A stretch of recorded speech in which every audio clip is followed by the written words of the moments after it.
Hey, y'all, it's John Mark. Before we get started, if you enjoy conversations that go beyond the headlines and preserve the lived experiences of those who served, I'd invite you to subscribe to the Beaten Zone, leave a review, and share the episode with someone who values these stories. It helps us continue documenting voices and perspectives that deserve to be heard. Now, there are certain events in war that become etched into the memory of an entire generation of service members, not because they changed the outcome of the conflict, but because they changed the people who lived through them. For Army aviators, Extortion 17 is one of those moments. Today, we're joined by retired Lieutenant Colonel Karl Wojtkun, our first Army aviator on the Beaten Zone.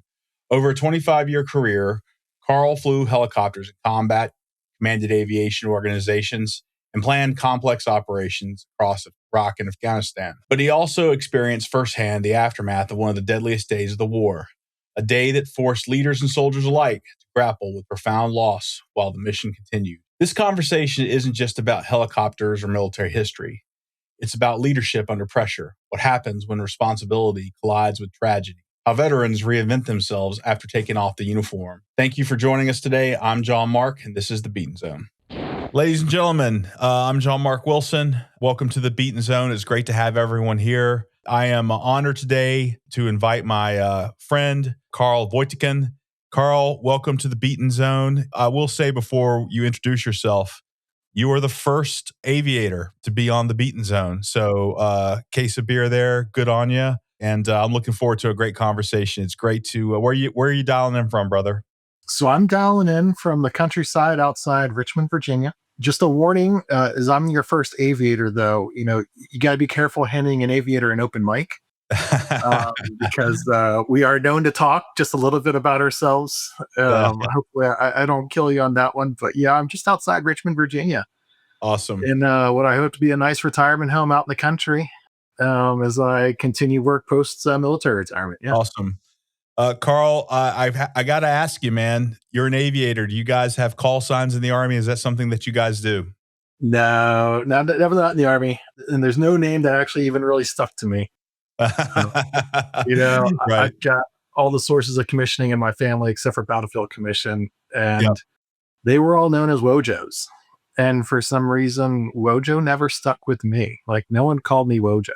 You never have to worry about me calling you Wojo, because when I think of Wojo, I think of the coach of Duke, and I don't like Duke. So, but anyway, hey man, it's great to have you on board. Again, you and I have known each other for a long, long time.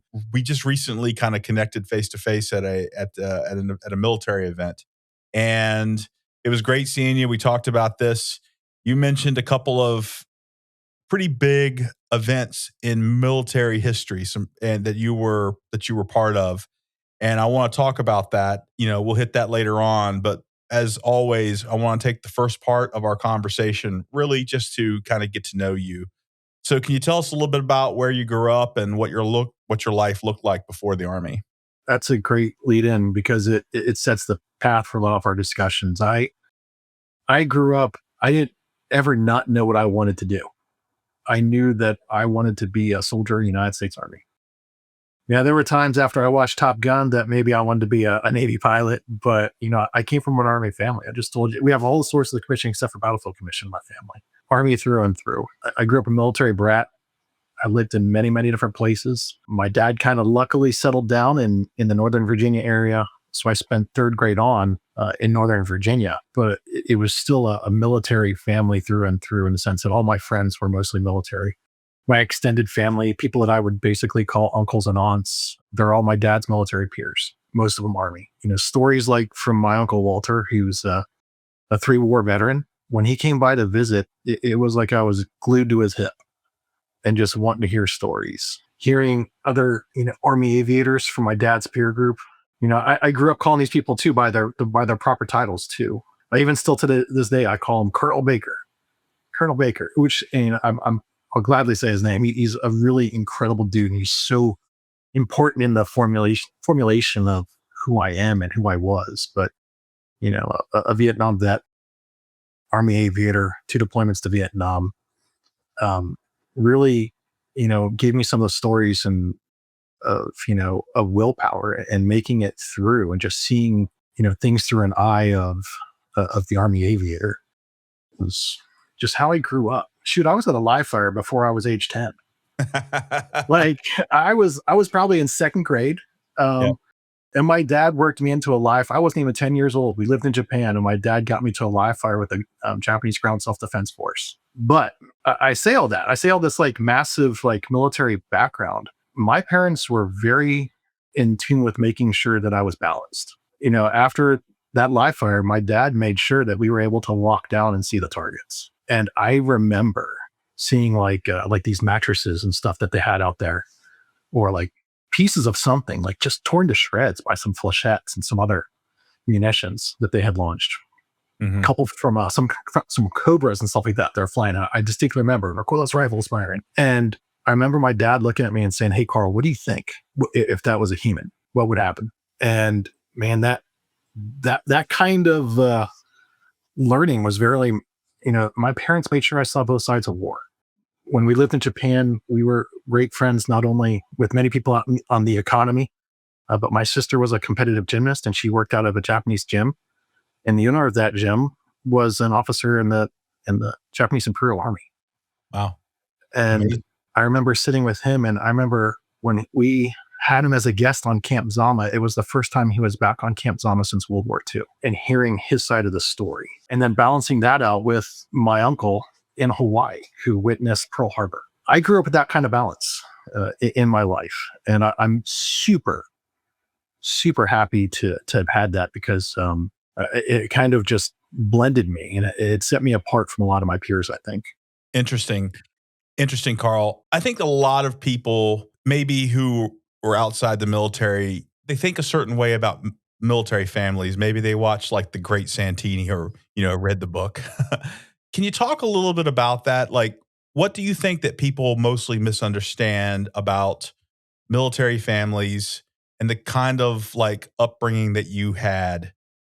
Were your parents, did they kind of not push you into the military, or is that just a natural thing for you to kind of do on your own? You decided on your own? No, it was purely on my own. My mom always had this thing saying, "Karl, you can be whoever you want to be when you grow up." And she was like, "I don't care if you're a garbage man, but you're going to be the best garbage man there is." They had no pushing whatsoever of making me want to join the Army. It was all me. And You I'm made that fortunate. decision in the same time that I did. You and I are the same age. And that was like during the Reagan years, right? And I think a lot of people of my generation, myself included, saw Top Gun. Like it's a constant theme, man, across this podcast, like how powerful Top Gun was. We laugh about it, but it's a real thing, right? I also watched Platoon Leader with Michael Dudikoff. You and I, there was something about that time where I think you talking about that shining city on the hill you talked about in our pre-call. Is that, plus your family upbringing, kind of what pushed you in to serve? Yeah, absolutely. In movies like Red Dawn, I snuck in and saw, like, with my friends at a younger age, and I should have probably, Yeah. down at the Post Theater. That era, and having someone with very powerful ability to have great quotes to show American exceptionalism, but to Mhm. show us for the greatness of what America represents, and really promoting the values of America was something that stuck out to me. That's why, like, when I think of, the Ronald Reagan quotes, the shining cities on the hill and stuff like that, all the ones that stick out to me, I don't point them out because he's a Republican or he's a conservative. I point him out because he pointed out a lot of the ideals that I wanted to fight for. Yeah. Liberty oppressa, to free the oppressed. My Latin might not, pronunciation might be so good, but those were important words to me. I joined the military with that in mind. Like that was my goal. I was going to protect American values. I was going to free the oppressed, and be a force for good. Was there ever thought of joining one of the other branches outside the Army? Yeah, absolutely. I joke with Top Gun, but no, that was serious. Yeah. I gave serious thoughts throughout my time, but there was just a draw to the Army. My brother, he went to West Point before me, so he was about 5 years ahead of me. My sister shocked us all. She was the black sheep of the family. We never thought she'd join the military, and then 2 days before graduation, she takes a direct commission to Nurse Corps. And I was about 2 years before I graduated and commissioned. The draw to the Army was just always there. But what it did was too, it was kind of a scary time for me because, like the Marine Corps had programs for guaranteed flight. You could kind of join up and, if you met certain criteria, you tested out well, you could get a guaranteed flight slot. Obviously, the Air Force has a lot more flight slots, and even the Navy has some better paths in many senses. But going Army aviation just had this draw to me. There was a book called Chicken Hawk. There was a bunch of other Vietnam helicopter pilot books that were near and dear to me as I grew up, and I read these books, all through the summer. Typically, that's the kind of pilot I wanted to be. Yeah. Interesting. I too read a lot of Vietnam books. I used to really enjoy the ones that really focused on the door gunner, and the pilots, because it was interesting. Like that kind of warfare was really a revolution at the time. The kind of the air mobile, the strike force, the air cavalry. That was, I didn't know at the time, but I was also fascinated by that as well. I always viewed those folks as quite daring, very brave, because that is dangerous work. When you take something that is as what I perceive to be as vulnerable as a helicopter, and you expose yourself to ground fire. I mean, that is hazardous duty, and the Vietnam book certainly kind of calcified that in my mind. That's an inherently dangerous and risky thing, and you knew that growing up as a kid. So you went, after our ROTC, you at some point said to yourself, "Man, I want to go Army aviation." So why? Like, what was it? Was it the excitement? Was it the thrill? Was it your blood? Was it in your blood? Yeah. Like, what was it, man? I always had a flair for the technical part of aviation. I had an uncle who was Air Force for a little piece, and then he was a pilot in the airlines. But I always was like, man, I really want to fly. I really want to be a pilot. Something about being in the sky. I don't believe in reincarnation or anything else like that. But every time, like, I would go to the Air and Space Museum, or I would watch like 12 O'Clock High or something, these old movies, I felt connections. Like I felt connections, or like I understood the stories, but I felt connections with these characters or these people and these aircraft that I would see. Many years later, when I was on active duty, my wife got me a flight on a B-17 when we were stationed at Leavenworth. And the connection I have with, like, I joke with people, and I don't believe in reincarnation, but I joke with people that I swear I was a B-17 pilot in a former life. Because when I was in that B-17, and they cranked those engines up and we taxied to take off that day, I just about burst into tears.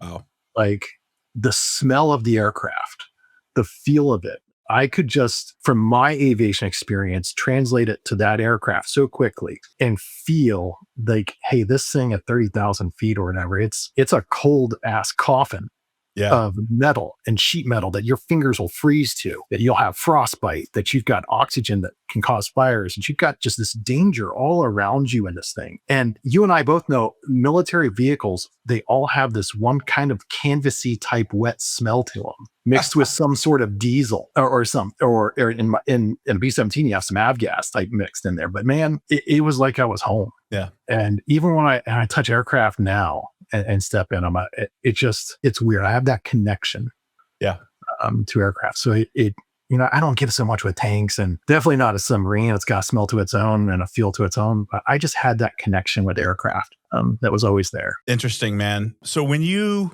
graduated from college and you were on your way to flight school, you had this kind of like framing in your mind of like what you thought military life was going to be like. You had, you're obviously walking in the footsteps of your family.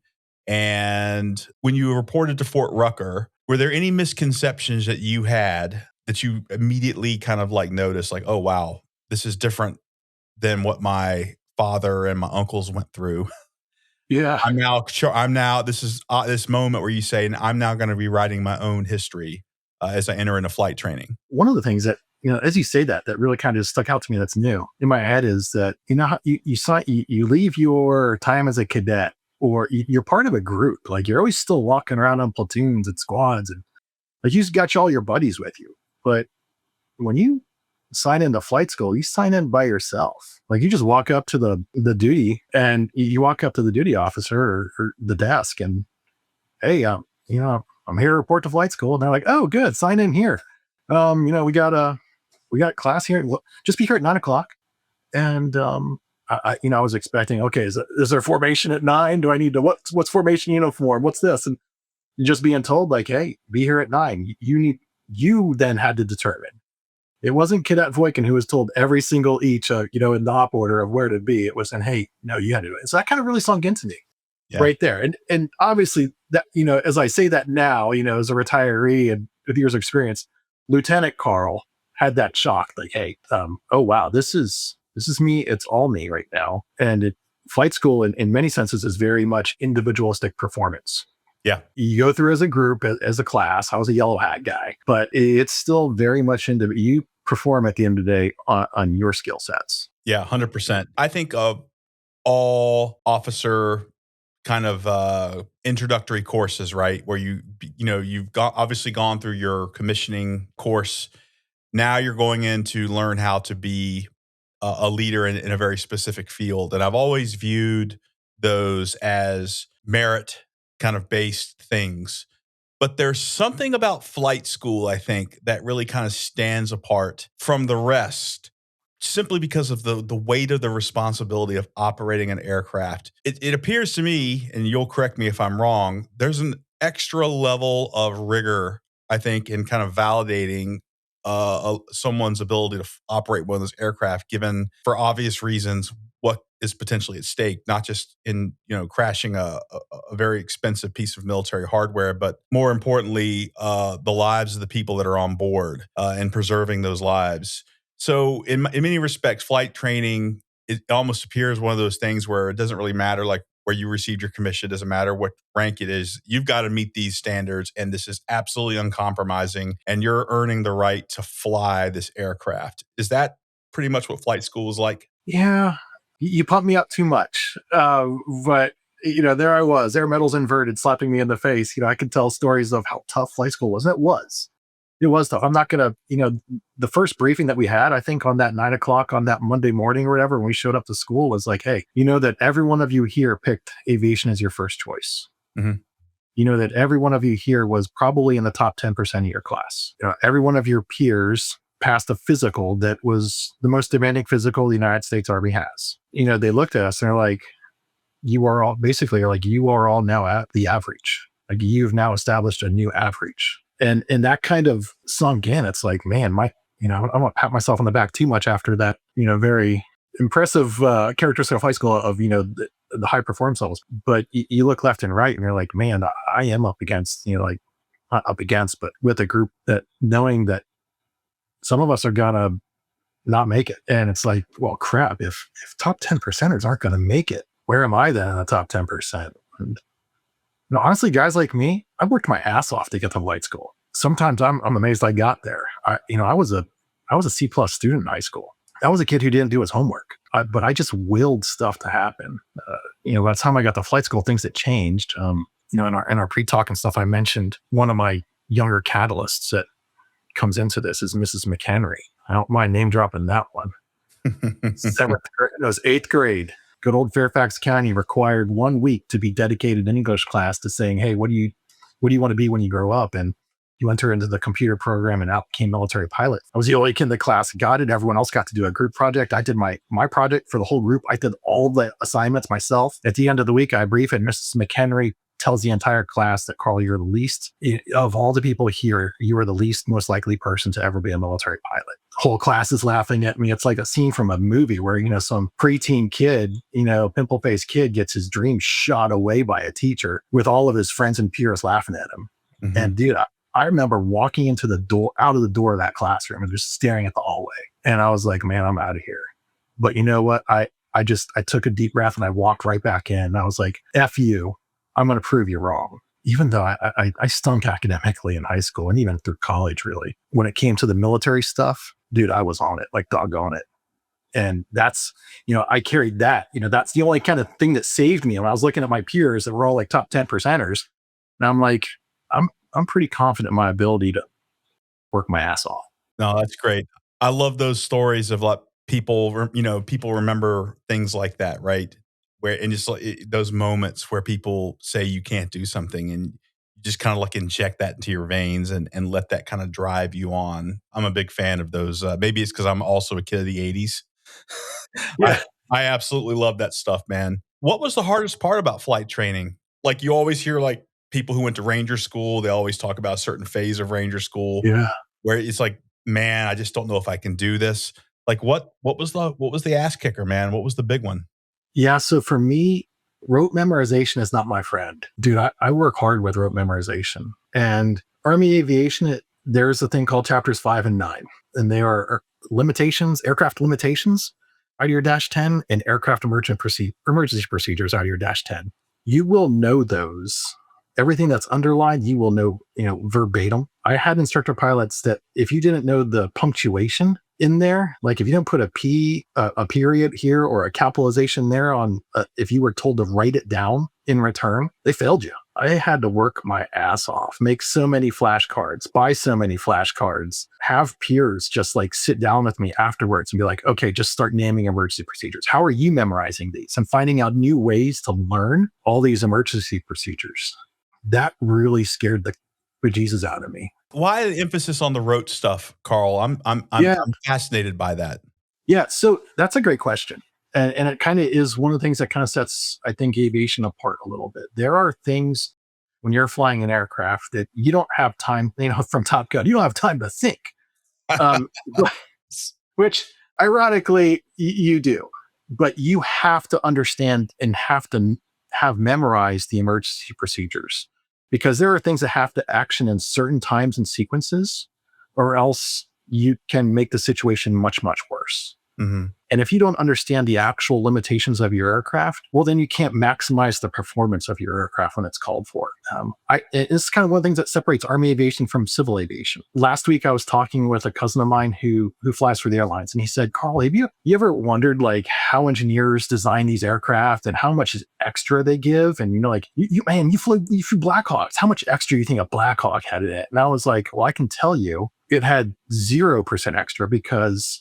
When I opened up that dash 10 and I said the limit was a limit, I knew that if I hit TGT limiting, or if I knew that I hit if my engines could only spool to a point, and I had memorized the exact digits of when that was going to happen, because there were times that when I was in combat that we would hit TGT limiting, or we were expected to demand maximum performance out of the aircraft. And if you pulled just a little bit more, you saw the rotors start slowing down. And, in helicopters, when the rotors stop turning, you start crashing. Yeah. That's a really bad thing. So I could definitively tell him, I was like, hey, in Army aviation, there's 0% wiggle. The Yeah. engineer said, that's the fact. That's the fact. And so you have to have that rote memorization of all of that to maximize performance of the aircraft and then to properly react during emergency procedures. It's absolutely necessary. A lot of the lessons learned from Vietnam and the pilots from Vietnam drove that true. And I'm glad they did, because there's more than Fascinating. a couple times I had to pull off like maximum power of an aircraft. That's fascinating. Fascinating. I remember courses later in my career where, I had aviators that were part of that. And I remember one of them said, "Hey, I understand that we're discouraged in this type of course from relying upon rote memorization, but this particular thing, like it calls for it, right?" Like, and they would coach guys like me who we were discouraged in pretty much all of my officer training. It's like, no, forget the rote memorization. Understand the concepts here, right? Because you're thinking about something beyond the performance of an aircraft. But in this particular case, at this stage of your career, you're focused on making sure that that aircraft operates the way that you intend it to operate. And it's an important distinction that I now understand because you kind of explained it to me. Because I always like, man, these aviators, all they care about is memorization and punctuation. And it's crazy, man. Like, because it reflected like in their staff jobs, right? But I now have a better appreciation where it comes from. Well, that's awesome. Yeah. For anyone out there who maybe is going to flight training or whatever, like what separates like a student who succeeds from a student that does not succeed in flight training? If you can't blend like the science and the art, if you can't blend the science of flying with the art of flying, then you're going to have some problems. You can be the guy who memorizes everything and knows absolutely everything about the aircraft. He can tell you how many rivets are on a Blackhawk. But if he doesn't have the finesse of like, oh, the wind's kind of moving me this way and turbulence is doing this. And my aircraft, it feels like one wheel is just slightly down. If he doesn't have that kind of finesse, he's going to be a horrible stick. And if you get known as a horrible stick, you kind of get a name. And you don't execute maneuvers well. You jostle around experienced aviators that might be flying with you, or crew chiefs. Might be kind of scared of flying with you if you can't wiggle that stick really well. Yeah. So you got that brain side and that physical performance side. You got to be able to dance. Yeah. Fascinating. Fascinating, Karl. You mentioned earlier about your kind of instructors and your senior instructors. I'm going to assume that these guys were all like warrant officers and senior graded warrant officers for the most part. Yeah, for the most part. And then we had DACs. So Department of Army civilians. And we had, I think at the time we may have had a contractor too, but I think I had a DAC. And the funny thing is my guy was literally like a post-Korean War type veteran. He was the oldest instructor pilot there. And I remember all the other instructor pilots would lean over and be like, hey, you better pay attention, because if he keels over in flight, that could happen. And you may actually have to fly that aircraft back. He was the kind of guy, he had more hours. He said he stopped counting his hours. He's like, yeah, my logbooks, I stopped really memorizing what they said after. It was something like, it was an ungodly high number. I think he had like over 20,000 hours or something flying, which is like massive. In Army aviation, that's just a massive number. Yeah. I mean, I think of like really senior warrant officers, instructors with lots of hours, many of them combat hours, as kind of being the people that are evaluating you as a pilot. Yeah, but actually, in flight school, we didn't really. You would get occasionally one of those, but for the most part, you had CW3s and CW2s. Okay, that would be flying with us, and they had been out the units for a little bit, and they had just come back, and a lot of times it was their first instructor pilot assignments. Yes, we're teaching. So you got a lot about the unit and the Army from them. Were they hard on you? Yeah, absolutely. It was just as I mentioned, 5 and 9 by rote memorization. There were standards that were black and white. If the standard said you cannot deviate more than 100 feet in altitude from your assigned altitude, well, if you hit 101 feet, most of them would look over and be like, hey, sir, we need to do this again. Yeah, that's right. Was there a point in the process where you thought, this isn't for me, I'm not going to make it? Or was there also a specific point in your experience where you said, man, I was born for this. Like, I got this. I'm going to be a Black Hawk pilot. Yeah. No, there was never a point where I didn't think I was going to make it. There were times that were harder than others, like we just talked about with that rote memorization piece and learning. But I think the moment that really said, hey, I'm going to make it and that this is for me, we're in basic flight. So we're learning the basic rotary wing aviation type tasks. And we had figured out how to hover. We had figured out how to fly around. We figured out traffic patterns, and we're learning how to auto rotate. So for those of you who don't know, it's auto rotation. They actually pull the engine. We're in a single engine aircraft. On a TH-67, they take that engine to idle, and you're flying that to the ground. There's no power in that engine that you have anymore, and you're flying it to the ground. And we practice it left and right. And it takes a while. It's the finesse piece of it, because every auto rotation is different. The wind conditions are different. The temperature is different. Your airspeed is different. Your altitude is slightly different. So you got to know exactly how to make that into an art. Yeah. And I will never forget when the instructor pilot looked over at me without me I wasn't even expecting an auto rotation. He just rolled the throttle back and was like, crossed his arms, crossed his legs. So he couldn't touch the flight controls, because normally you have the safety factor of that they're going to stop you from doing something really stupid. But he just folded all of his arms and legs and said, oh my God, we're going to die. You need to save me. And he said it like that kind of voice too. And I was like, cool. And just instant reaction. And I took that thing and put it right on the stage field. He just looked there and was like, hey, that's a good job, sir. You did really good. Let's do it again. And at that moment, I knew, it was like, man, I did a real auto rotation in a real aircraft. And I mean, if I can survive that, dude, I can probably survive a lot more. That's a great story, Karl. I love to hear that. Everyone I speak to has those moments where they overcome adversity, where they overcome their fears and anxiety. They hit it and they nail it and they say, I can do this. I think that's just powerful.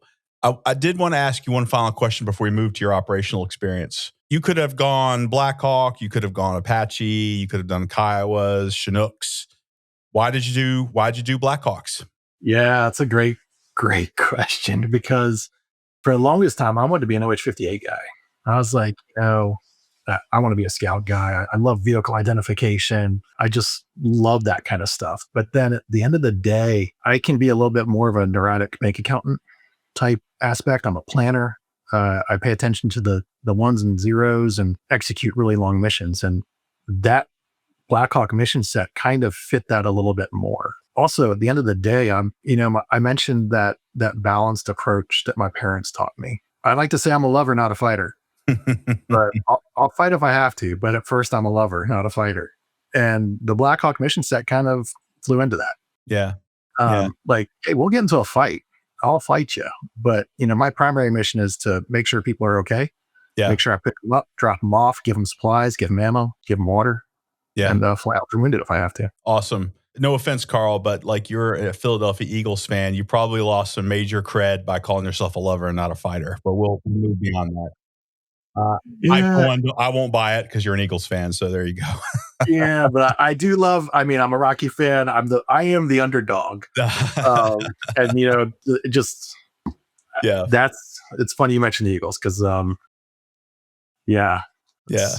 it's also a story of my life, just the underdog. Karl, we're going to now move into kind of like your operational deployments. And I'd like to kick this off by asking you a question. And we didn't cover this in the pre-call. This is my favorite kind of question. It is now September the 10th of 2001. You now have a certain view of kind of where your career is going, what you think the rest of your career is what it's going to look like. What was that path that you kind of had visualized for yourself on the 10th?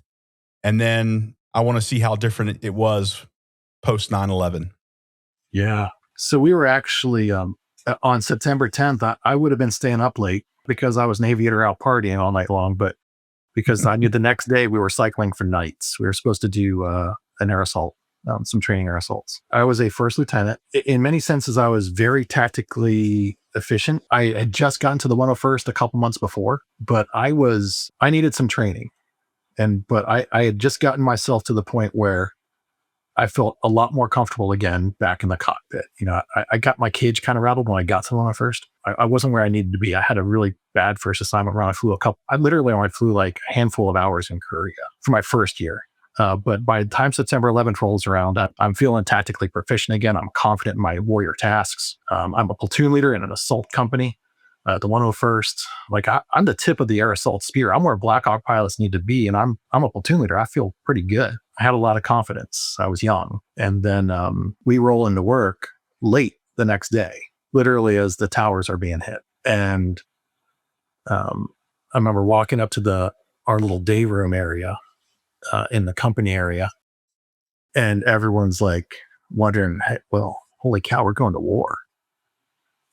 And I remember joking with a really good buddy of mine, the maintenance test pilot in my platoon. I was saying he was getting out. He was going to go fly as a civilian maintenance test pilot. And I was like, well, you ever heard of a thing called stop loss?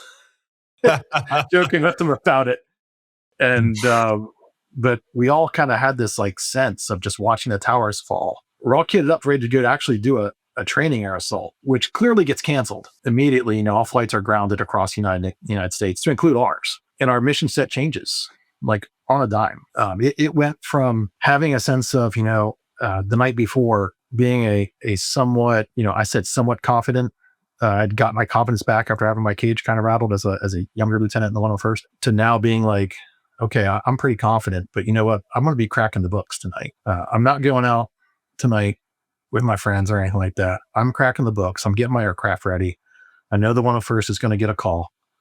And we all just went to mentally looking at, like, we had our EDREs, emergency deployment readiness exercises. Those were standard in the 101st. General Cody was the division commander back then.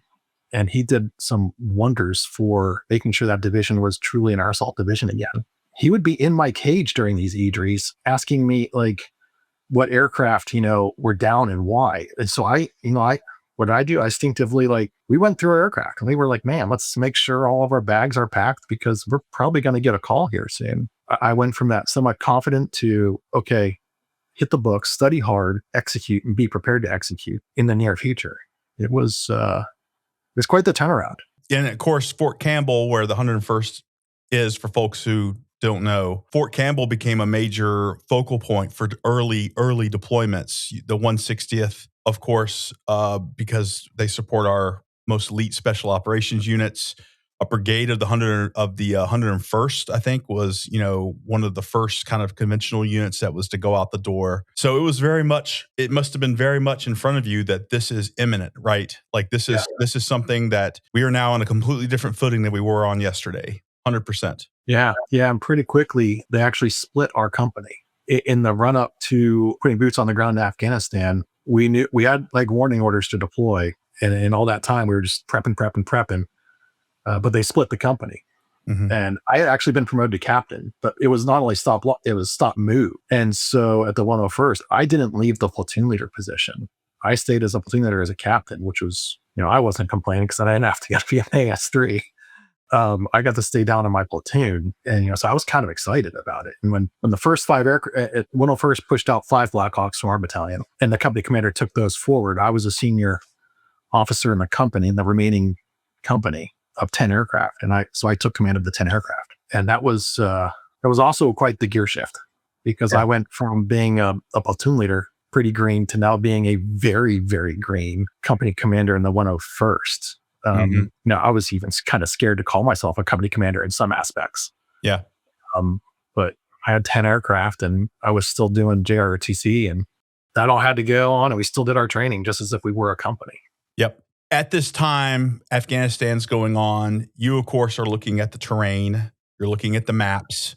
You're watching the news reports. Down the road, you would go to Afghanistan, and we're going to talk more about, one particular moment in time where you were in Afghanistan during a key point. But looking at this terrain from an aviation perspective, I could tell you, from an infantry perspective, because I was in the infantry at the time, I was looking at the terrain going, oh man, I need to PT because of the altitude. And, what were some of the challenges that particular operation environment imposed from an aviation perspective that got you thinking like, man, this isn't the Fulda Gap. This is going to be really tough for us. Yeah. Dust and altitude. And fortunately, we had the backing of General Cody. They created dust landing zones for us to go train on. They're like, just go, I guess they had the engineers go out and plow stuff, if I remember right, just to plow out some dirt field and make us do dust landings. For those of you who don't know, you require visual reference to drive a car, right? Well, to fly a helicopter in dust and do a dust landing, you begin to lose, and especially if that dust cloud envelops you, you lose all visual reference. Yeah. And you're in close proximity to the ground. And if you accidentally hit the ground, it's called crashing. A term I hate is hard landing. It's a crash. But you don't want that to happen. So we did a lot of dust landings, which was great. We looked at the terrain, we read the books, the Bear Went Over the Mountain. We read all the stuff about Afghanistan we could. But one thing that we couldn't really replicate, and there just wasn't enough assets in the Army at the time to really go out and train it very well, was high altitude. I was literally handed the book for the Army's high altitude training school, for pilots. And we're just told to read it and be smart on it. But you can't other than the simulator, which doesn't really give you the feel that you need to land at high altitude and demand max performance of your aircraft, you need to go do it. Mm-hmm. That was kind of, to be honest with you, a little bit of a concern, especially for me as a pilot. Yeah. We later got called up. I was the, right at the end of Anaconda. I took 5 aircraft and I was up at Bagram, and my old company commander, he was down in Kandahar. We were the only conventional Blackhawk sitting on Bagram in the Wild West with amazing stuff all around. What was your first mission when you were in Afghanistan? Do you remember your first time kind of crossing the wire going, oh man, this is combat? Yeah. We were fortunate enough that when I got there, things were pretty settled down. Mm-hmm.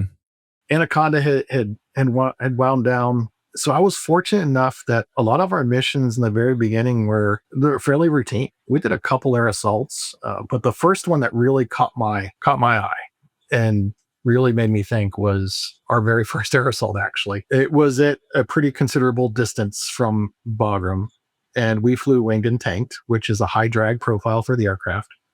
And we had to go to a significant altitude. So now I've got the aircraft in a high drag configuration, which demands more power from the aircraft, and I'm landing at a higher altitude than much normal. So we had to do a lot of planning for that. There was a lot of concern about making sure we could land. But the thing that really caught my mind and made me think, hey, you're in combat, was that one of my tanks failed to transfer fuel.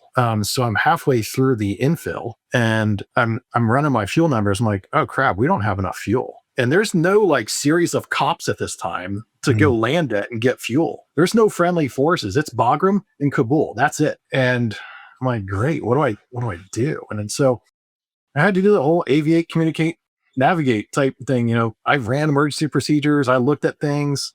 We did everything we could to get that tank pumping, and it just wasn't going to pump. So we landed at the LZ, and I knew there was a good chance I wouldn't have fuel to make it even to Kabul for an emergency top off.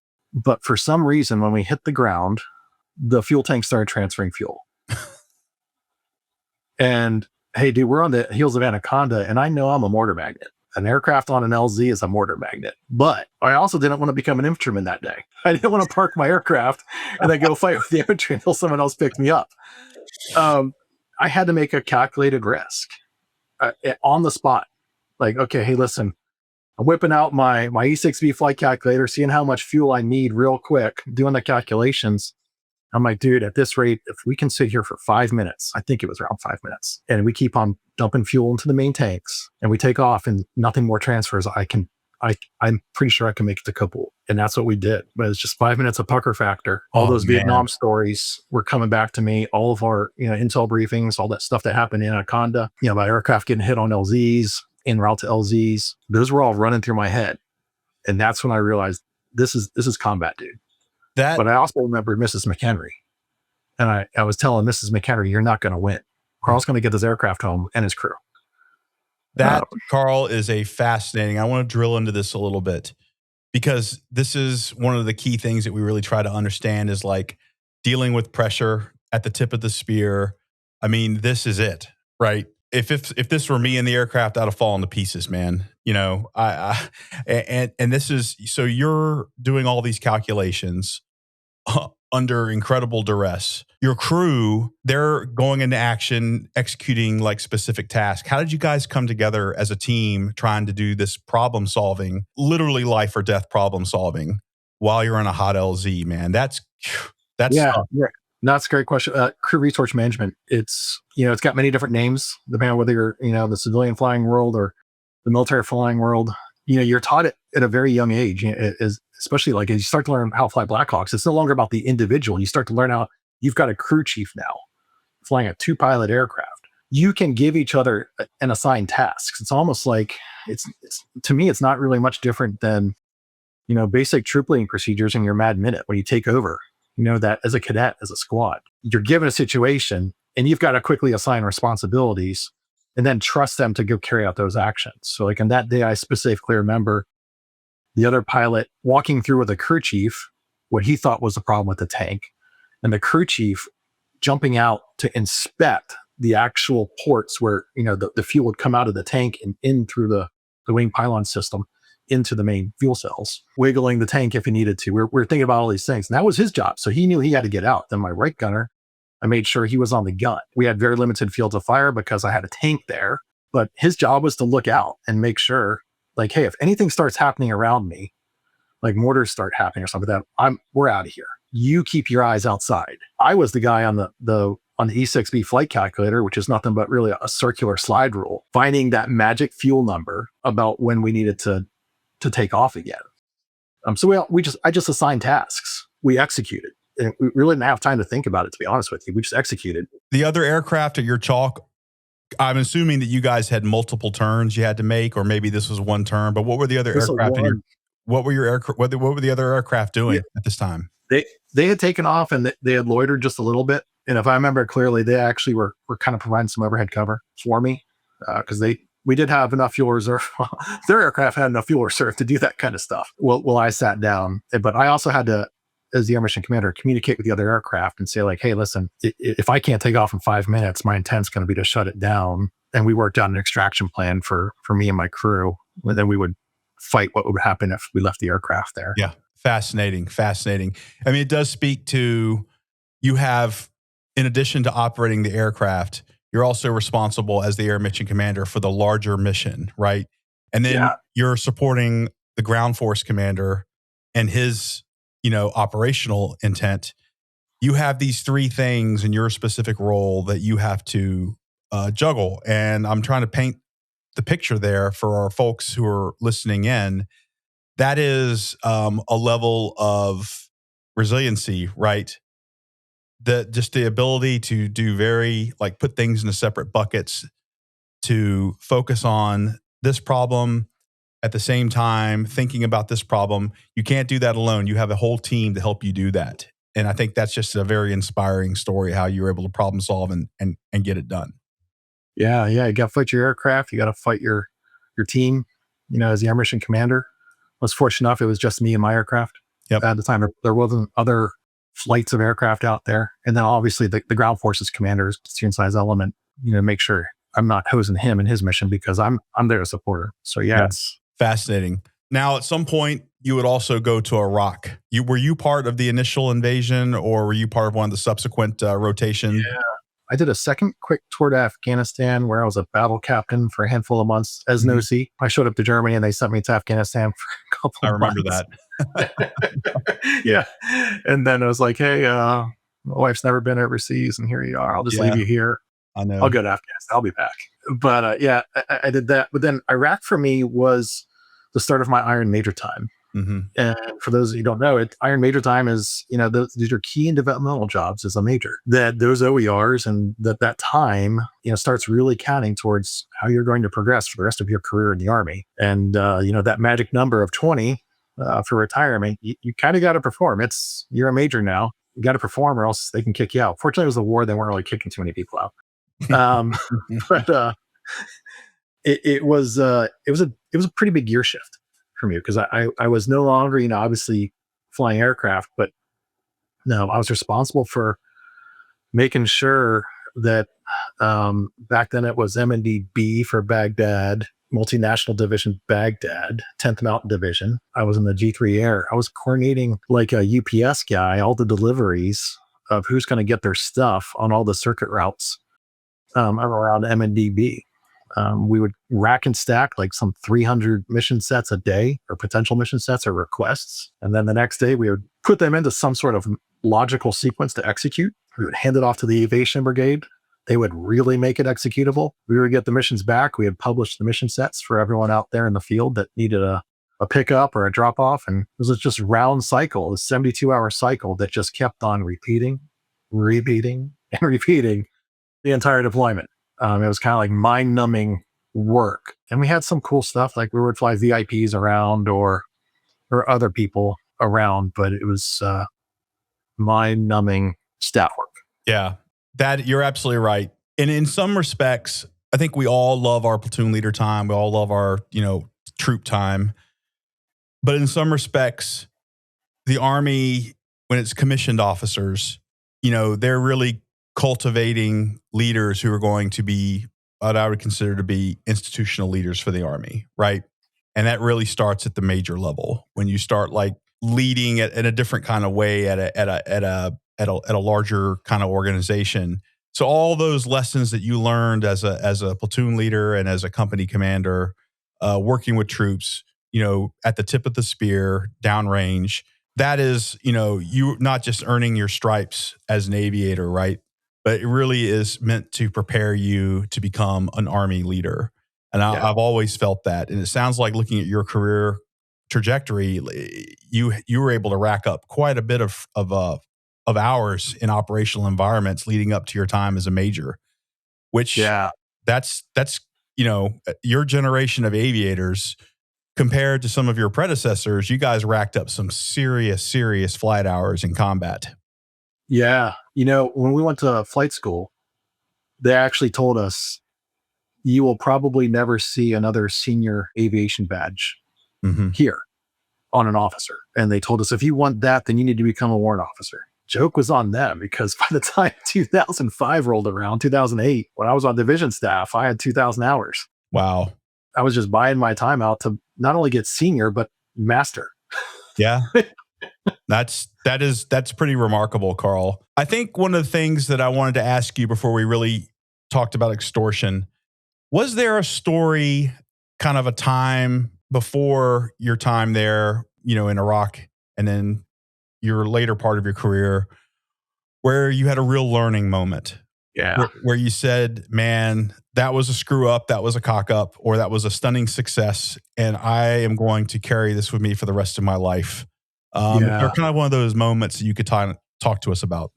Absolutely. I would love to talk about all my successes in life, but one of the things that I think that's important about these stories is for people to hear how we screw up, especially as young leaders, and how important it is to give that young leader a second chance. Colin Powell, he lost his 45 and he was guarding nukes, and he had that story about how, it could have been catastrophic. It should have ended his career, but a leader stepped in and said, you made a mistake, and the calamities of this possible mistake. Well, I had a similar incident. Very young, eager company commander, been in Afghanistan for a couple months already. We're doing QRF missions, which is quick reaction force missions. Like I said, I was the only 5 conventional Blackhawks at Bagram. Occasionally we'd see a 160th bird come in, but they were even few and far between. So when mission called from whoever in Afghanistan, we were flying it. We're flying at a moment's notice. They told us, you need to be wheels up in 25 minutes. So that's an incredibly short amount of time to be sitting in a tent, receiving a mission, planning the mission, planning the flight routes, or receiving flight routes, and verifying flight routes, checking fuel status, making sure guns are headed out to the aircraft, making sure enough ammo is to the aircraft, making sure the fuel is correct in the aircraft where they have to take off or add fuel for the mission. You're doing a heck of a lot in those 25 minutes, and then to be wheels up. And at the end of the day, what I failed to realize is that most of that was arbitrary, even on these QRF missions. And in this one, I should have realized that right away, but I was a young company commander, and I was in the weird position of being a captain with high-risk mission approval authority, which in aviation normally resided at like a lieutenant colonel or a full bird colonel level. Because there was just so few aviation assets in theater, I by order was given that. I was also an air mission briefer. And so for those of you who know that you have to have an air mission briefer who looks over the risk of the mission, and then you have to have someone who signs off on the risk. So you have a commander typically, and a senior warrant officer or a senior officer look it over for risk, and then another guy who looks over from a different kind of risk signs off the mission and execute. Well, technically I had both of those authorities, but you weren't supposed to really execute both of them at the same time. I looked left and right. I need the launch, and I couldn't find a mission briefer. And I knew that there were some guys down at the gym, and I just kind of put it in the back of my head. I launched, and we went Chalk 1. I was Chalk 2 that day, 2-ship mission. Chalk 1 went in on the side of this hilltop. And remember I talked about knowing your numbers and how there's no margin? Well, I watched that aircraft come in, and I could just see it like straining as it was landing. And then he peels off the side of the mountain and aborts his landing. And instantaneously, I knew he probably drooped his rotor, because when you start pulling too much collective and your engines are at the maximum power they can produce, the rotor blade's got to stop turning a little. And that happens very quickly on a Blackhawk, very rapidly. And you got to have your escape route where you gain your forward airspeed, you reduce the demand, and you fly out of the condition. I saw it happen in front of me, and I was like, oh shit. I knew I fucked up. Mm-hmm. And we got back. We executed the mission. We got back. Yeah, I got my ass handed to me, rightfully so.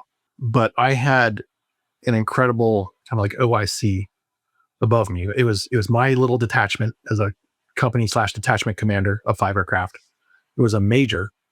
And then it was basically the corps or division commander, whoever was the commander of everything in Bagram at the time. That was it. That was my chain of command. He pulled me aside. He basically said, I could relieve you right now. And matter of fact, there's people calling to relieve you, but you're going to go back there and you're going to learn from this. You're going to regain the confidence of some of the senior warrants that you basically pissed off because I bypassed them, and you're going to execute. And I was given that opportunity. It took me a lot to get back from that. I don't think I ever got back with some of those warrants. Yeah. But what I learned from it was almost nothing in life, even when bullets are flying, prevents you from taking at least one breath and calming things down for just a second and evaluating, am I really in a crisis situation here? Do I really have to act with swiftness and violence of action? And because in that day, there was none. Had I landed 10, 15 minutes later, it didn't matter because I was landing just a team of people for a couple minutes on the side of a mountain and picking them right back up. They could have landed 15 minutes later. There's no time sensitive nature of the mission. The only time sensitive nature of the mission was an administrative thing for launching in 25 minutes. So I learned that. I learned to take that tactical breath. I've heard, a bunch of soft operators call it one thing. I've heard others call it others, but it's something I began to execute for the rest of my career. And hopefully we get to it, but there are numerous times in the rest of my career, especially as a field grade officer, that paid off. And I would often tell people, I would brief them that I'm probably going to do it. Or if like in a crew or a new commander, I'd be like, hey, if you ever see me, just take a breath or something like that. It's not that I'm not reacting. It's not that I'm not thinking. It's that I'm really thinking and I'm trying to just pause for just a second to make the appropriate action. That's fascinating, Karl. And I find that so intriguing because for folks who don't know what the quick reaction force is, it's when there's a kind of an oh shit moment. We've got to get some assets out there and it has to be done quickly. So it's easy to beat yourself over that, but there was something happening on the other end that required speed of action. So it's not like that you were just like doing cowboy stuff. You were trying to meet the intent, which was to get out there quickly and do something. What was going on at the ground at the time that required you guys to go out there? I don't know if I can talk about it or not. So I'll probably just leave it out, but it was just a team had to go in and look at things for a couple minutes and come back out. Got it. These things are always more complicated, than people in the comfort of a fob who are looking at procedures. There are other people in the equation. Those are the people that you're supporting. I suspect because you got them out of there that they probably had no problem with the course of action that you chose. Yeah. Yeah, exactly. Unfortunately, I was more worried about the bean counter. He was going to track my wheels up time on the radio. Right. But the fact that you were able to, you had your rationale for doing what you did, but the fact that you took the lesson from that and that you kind of applied it in a, who knows, maybe, repeat the scenario again 10 years down the road. Maybe you do the same thing. Yeah. But you would probably go through a different thought process. And I think it's wonderful that your chain of command kind of told you to get back out there and get to work. I personally am all for senior leaders doing that and letting people who do things for the right intentions to go out there and do the job. I think we need more of that. That's positive. But it's also positive that you kind of took that as a lesson learned and you kind of took it forward in your career. So yeah. Yeah, thanks. I just want to take real quick. I got to do a 2-minute story follow up on that one because to really show how that honed in was years later. My last deployment in Afghanistan, we had an indirect mass cal. We had an indirect attack on the fob. It was a mass cal event right outside the talk. I just completed the mission. I was in the chow hall. I heard a massive boom. I'm like, oh, dude, that was really close. Yeah. Take off running from the chow hall. Former emergency medical technician. I'm running. And I'm the XO at the time. I run through the talk to make sure I'm going to grab the pre-positioned aid bags and the pre-positioned litters. So I'm pretty certain that where the rocket is right in front of the talk on the other side. I go to reach for it. They're already gone. And instead I'm like, dude, awesome. Training is kicking in. People have got their stuff. Because I can already start hearing people yelling and stuff on the other side of the talk.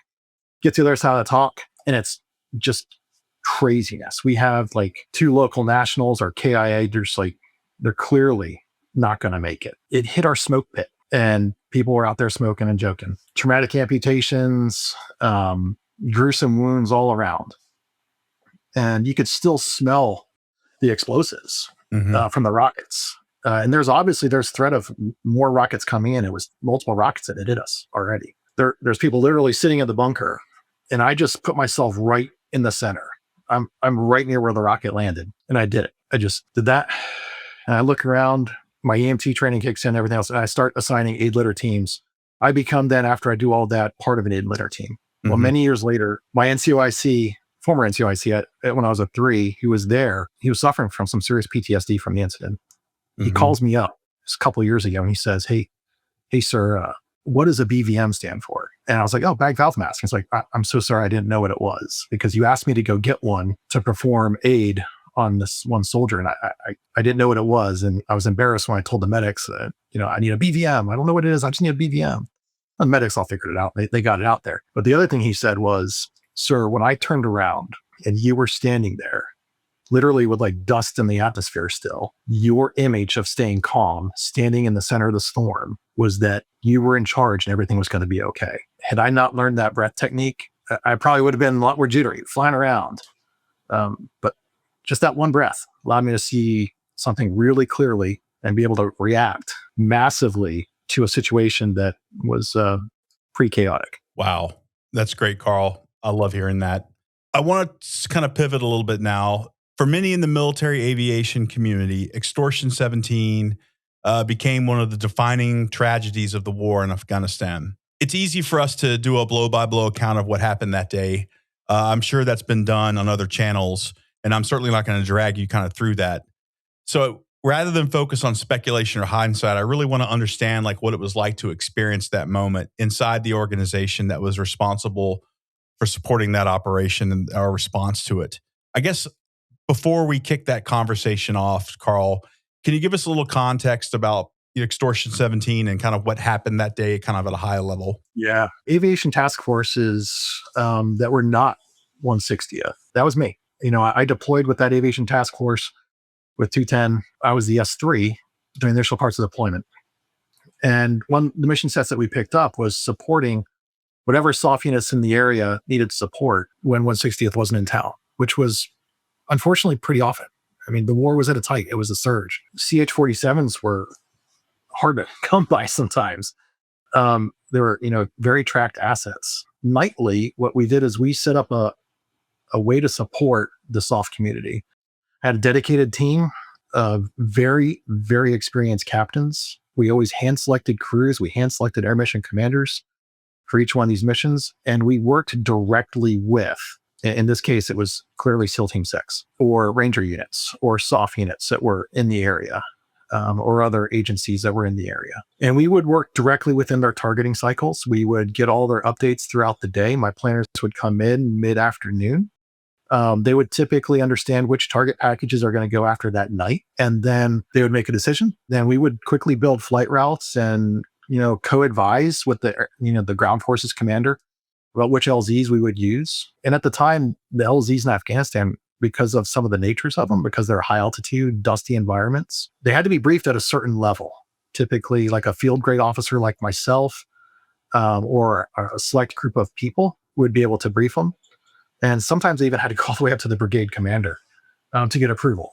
But we had all this process down. It was like clockwork every single day. And then we would go out and we would fly the missions. The soft teams, or, in this case, the SEALs, they had their entire package of support with them. We would have incredible intel feeds throughout the mission sets. We would brief the missions in unison. So my planner would go over and take the ground brief as well. You'd come back to our talk, finalize the plans, and then we would have like a joint brief before we'd all go out and fly the mission. It's kind of odd to say that, here we are doing all these, missions that really a lot of 160th guys did, but we did them just as well. And I don't think a lot of people realize that we, as regular Army aviation, which I really hate that term, to be honest with you, we're doing these mission sets, but we were fully capable of doing it. Mm-hmm. We had great Americans leading these, hand-selected, top-of-the-notch type people leading them. They were nightly executed. We called it Superman by day because we were typically handing out HA, humanitarian assistance, in the day, and then at night we were Batman, going and knocking on doors with the SEAL teams or the Rangers. Yeah. And wow. So that was how it became standard for us. Yeah. So it sounds like that night was there's nothing routine in supporting special operations forces, but I'll use the word routine for the purposes of the conversation. For that particular night, was there something unique about that? Was there something that was kind of different, or was it pretty much, this is kind of what we do, follow the same process, same kind of threat, etc.? The only thing different about it was that it was in the Tangi Valley. To put us all in the context and make sure I don't speak out of turn, because that's one thing I'm This is a pretty significant event in our nation's history. I had just become the XO a couple weeks prior. So a good friend of mine and we had just handed off. As the former S3 who would take every single one of these briefings, I typically went to every single one of these mission briefings as we briefed our crews and oversaw all the mission planning. I wasn't in that job anymore. I was the executive officer. So I was in charge of making sure those aircraft got there. They got their assigned aircraft, that the maintenance was running, that the beans and the bullets were flowing to the aircraft when they needed to be, that the operations, like internally, the sustainment, the logistics, the functions internal to the task force were supporting the three's mission sets. We had really completed that handoff, but I do remember Taney Valley just a couple weeks earlier was one of our, it was always one of our talking points, but it was always like, hey, we have to live with the mindset that you go into the Taney, you're going to get shot at. That's what it was. They were always taking pot shots. I flew down that valley a bunch of times, and you look out the window, and I remember one time it was just they're just shooting in the dark at you. Yeah. They hated us that much. They were just ready to throw an RPG out to the wind and launch one at you. Yeah. Even though they were ways away. But that was the only thing that was kind of a little bit out of the norm that day, that we were going to the Taney again. Mm-hmm. It seemed like we kept on going back there. But you know what? That's why you send the Army. And that's what we were there to do. We were there to go get really, really bad people and to clear the Taney Valley. Yeah. So for the folks at home, this was all done at night. What happened during the mission? The basics of the mission. Like I said, I am not, I can't speak directly for like a lot of the actual planning, but the mission kicked off, and the initial force actually had to, basically chase after. I'm trying to keep it kind of general and simple for everyone to understand. They had to go chase after a force that was going from east to west, deeper into this valley, away from where we initially inserted the force. And they made a decision. The ground forces commander made a decision to, hey, let's pursue this. The Rangers are tracking a fight. Let's load up this team, the SEAL team, and go get them deeper into the valley. So one force had been inserted, and the commander said, hey, let's launch the second force. The air mission commander, who was a stud, someone I would fight and die with today, I'd go get in an aircraft with this guy right now and fly a mission. To my understanding, through him and the consultation with the ground forces commander, they put everyone into one aircraft, which is a proper tactic and technique in some of these situations where you need the mass combat power immediately. And you also don't want to be flying multiple aircraft in, a high risk environment. So they did that. That's one of the reasons why they put everyone in the one aircraft. So Extortion 17 was that aircraft. As it was going into land, an RPG gunner got off a shot, and that was it. An RPG versus a CH-47, people have this misconception about military aircraft sometimes that were bulletproof. Most of that aircraft is the same aviation grade aluminum that's in your, any civilian helicopter. It's the same plexiglass. You might have some Kevlar around your seat, but that's it. And those transmissions, those rotor systems are all turning. Once something gets hit there, it's catastrophic. So it was a pretty catastrophic event. We knew pretty much right away that it was a catastrophic loss.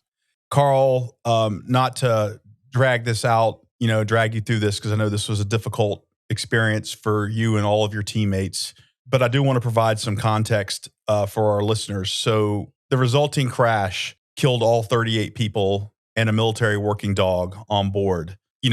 Included among them were 17 SEALs, Air Force Pararescue from the 24th Special Tactics Squadron, pilot and crewman from the Army Reserve, 7 members of the Afghan National Security Forces, and an interpreter. And just for historical record, Extortion 17 represents the greatest single incident loss of American lives in Operation Enduring Freedom. And so when Karl mentions that this is a significant event in our nation's history, that gives you a little bit more color and context about like what we're dealing with here. And it was a devastating loss. Can you talk a little bit about anything additional? Did I miss anything there? Did I misrepresent anything there? No, in terms of not at all. It was was actually just a Army National, not just, but it was an Army National Guard. It was a Colorado, Nebraska National Guard unit. Got it. Yeah. That was flying, and it was a combined unit. So because of the high op tempos, these units actually deployed separate than us. Yeah. And had separate rotations. So yeah, it was a tough deployment for that unit too. Yeah. They lost other Chinooks. Yep. And so for everyone at home too, Karl is really talking about this kind of for the first time, really. I just want to highlight that fact because, this isn't an easy thing to talk about. So Karl, so you can cut this conversation off anytime you want. That was a tough event for the unit. And I kind of want to bring this back to you now. Take us back. What were you doing at the time when the call came in, and kind of walk us through the events of the day, really focusing in on kind of like your personal experiences as you were going through that? I was asleep. We kind of ran, the two of us Iron Majors. For those who don't know, there's typically only two majors in each aviation task force. So there's an operations guy who focuses on operations, and the XO, which I was at the time by then, primarily focused on administrative logistics type stuff. Well, I was day shift, and I could cover him during the day for operational stuff if he needed a field grade officer to make a decision. Then he worked mostly night shift, and we obviously overlapped. Well, it was probably 2:30, 3 a.m., or maybe even a little bit later. And I got the knock on my door, and it was him, and I could just tell right away, as he said, hey, a CH-47 got shot down, and I need your help in the talk. I was like, absolutely. I just threw on my PTs, just get the PTs and put my sidearm on and walk into the talk, which we slept inside our talk. So it was like maybe a 20-foot, 30-foot walk basically down the hallway. And immediately, I start learning the situation. I start learning that it's most likely a catastrophic event of a loss of a CH-47. I can see some UAV feeds up on the walls already, which was typical. We always had UAV feeds, especially during operations like this. And if I remember rightly, the Pathfinders were actually already coming into the talk. The first sergeant, the company commander, and a couple of their platoon leaders, they're already getting assembled to start gathering information. And so, I initially started making sure hey, they've got all the stuff that they need to get out the door. Put my logistics administrative type hat on as the XO. But also immediately I just helped back up the S3. It was his talk. It was his operation, really. Task force commander was in there, but he was, basically what he did almost always was let the 3 run with it and let the talk run. So, he was doing his thing, and I was backing him up. He was still a new guy in town, and I'm glad I was there to back him up. He was the 3 was a super sharp dude. And we got the Pathfinders pushed out, and, they get to the scene. The Rangers are there. The tactical situation, it kind of calms down. We start getting more and more clarity that, that we're right, that the aircraft is a total loss. And that's kind of I say all this, and I can almost say this surgically, these are the time of events that went on. In aviation, I told you about memorizing chapters 5 and 9, right? I told you about memorizing those emergency procedures. We unfortunately had other aircraft lost in this year. So we all knew what we had to do. We knew our missions, and we were executing. We weren't really we're kind of in shock that, oh my God, it's not just a little an aircraft had a hard landing, and we're none of them were little, really, significant events and lots of soldiers' lives. But it was a reaction. And quite honestly, I think it was a near flawless reaction, given the severity of the situation, given the complexity of the situation, given the fact that it wasn't just, it was a conventional CH-47 that was shot down, that we had another command post really running the scene at the moment, and that being the SOF commanders at the time. But we began to just execute and do our aircraft recovery procedures, our personnel recovery procedures, and start accounting for personnel and equipment, just like any unit does after a catastrophic loss. Sometime early in the morning, we start basically transferring the mission command over. The Rangers stayed for as long as they could, But then the Rangers have a different mission. Okay. The Rangers were absolutely key and critical. They brought skill sets that we didn't have into some of that recovery, but they had to leave. And then it was kind of our mission to take over. I remember turning at some point and looking at the three and being like, dude, you've been up for nearly 24 hours. Get a couple hours of sleep so you can get back in here, because we still have to fight tonight. And you got all your three duties to do. It was a good thing that I was the three, really, and in many senses, because I knew who to call. Mm-hmm. I knew who to ask for when our Pathfinders said they need more water or they need more ammo. And I didn't have assets that we could throw into it. But, the soft community had C-130s that could do LAPes, or they could do airdrops. And unfortunately, they're Pathfinders on the ground. They know how to do those kind of things. And just coordinating those things that really were not standard mission sets for us. So I was almost fighting a ground fight with a platoon out in the Tangy Valley, which is not a nice valley to be in. Yeah, you were just describing it as a very hostile area, and so in addition to all your executing all your procedures and taking care of different classes of supply to make sure that your Pathfinders and the Rangers on the ground were able to do their thing, you also had to worry about the threat.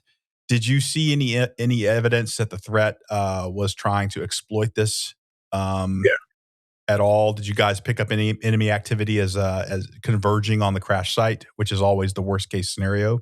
No, we were pretty fortunate in that sense. There was, always the fear that was going to happen, but that, kind of accentuates that. One of the things that I really always enjoyed about my time in Army Aviation and working with the soft community, working with the Rangers, is that none of that fucking mattered.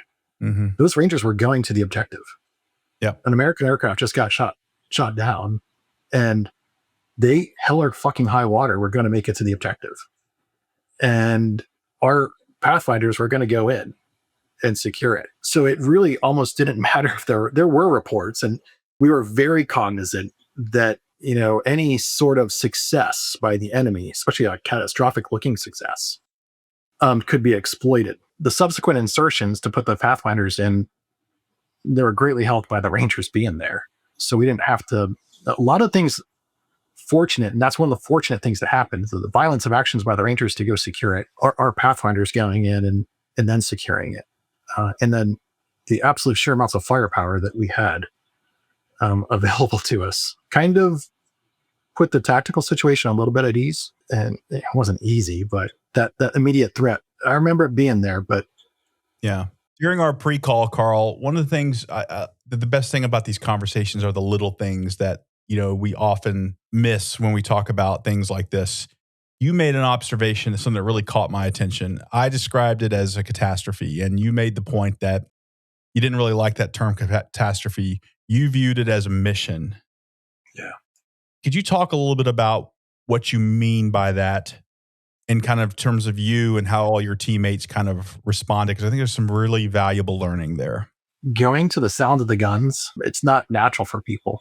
Flying an aircraft at, the peak of its performance, once again, not natural for pilots to do. But we had trained all of these events and we had rehearsed them so many times before. And by this time in our deployment, we had unfortunately kind of seen some of these events or similar events happen, that it was, I don't even know if mission is the right term. It was, or duty was, it's a strong enough word. These were just things that were going to happen, and we were going to make them happen. Like, we were just going to get that crew remains, everything we could possibly get out of that site and bring them home. In some ways, it's kind of, I'm lost of words right now to try to explain it, many years later. Yeah. Of how we deal it. And I think some of it goes back to listening to my Vietnam veteran, like, idols as a kid growing up, the books that I read, having that history within Army Aviation of, when you call us, we're going to be there. There's going to be a lot that needs to try to stop me, and we're going to face whatever it is. We're just going to do it. And so, some people might look at it as oh my God, it's a catastrophe that, this happened, but it was really my job. That maybe one person's catastrophe was my job. Yeah. It's like a horrible version of Mike Rowe's, dirty jobs. Yeah. To go get. And and make right as best I possibly can to, have dignified transfer of remains. To, one of the mission sets, that I had to start coordinating for almost immediately was, those of us who have been deployed, I was on a fob. It was awesome. Got lots of cool things on a fob, chow halls and everything, but we still didn't have large amounts of refrigeration. We didn't have mess halls, and mess hall refrigerators are the backups for mess cows. And I'm recovering lots of stuff, human remains. And that was my job. That was my mission, to make sure that, we can coordinate aspects like that. And I'm very, I hate to always talk about the bad side of things. I think the good side of things was the amount of people that came to support us. Yeah. The brigade support battalion running, I had a great relationship with them. They're coming over and saying, hey, we can do this. We can set aside this tent facility over here. We can put remains here. We can put aircraft parts over here. Because it's all stuff that we've got to recover from the crash site. And they're helping me. And even, the soft communities, offering me C-130s to drop stuff for resupply. What do you guys need? It was an amazing recovery to see, in the sense that it was a group of Americans running to the sounds of the guns and not looking at it as a catastrophe, but looking at it as their mission to make sure we right this. I could imagine, Karl, during that time, having, myself gone, in a headquarters, gone through similar source, nothing of this scope of magnitude, but crises situations. People, man, it's the radio nets going crazy. You've got the commander, wanting updates. His commanders wanting updates, right? Units that have interests all wanting updates. The public affairs guy or gal, asking, what do we know? Everyone is trying to figure out their particular role. It's absolute chaos. And as your counterpart, the 3, and for you as the XO, helping them out and, covering down. I mean, that's a huge part of it. You're the coordinator. You're the orchestrator of this whole thing. At some point, did things get to a point where you're actually able to say, okay, I'm going to start processing this, what happened to today, particularly as a fellow aviator, right? What point did you actually start to gain an appreciation for what just happened and start to process it? Yeah, for me, it was talking to the people and trying to get them the support they needed mentally. When the company commander of that Chinook unit and some of his key personnel that he thought he could trust to go in to the tents with the human remains and start helping identify who's who and accounting for his soldiers, just like every good leader does, seeing their faces, that's when it really hit me, because I couldn't do anything. It's a wound you can't fix. But I know I need this company commander back in the fight.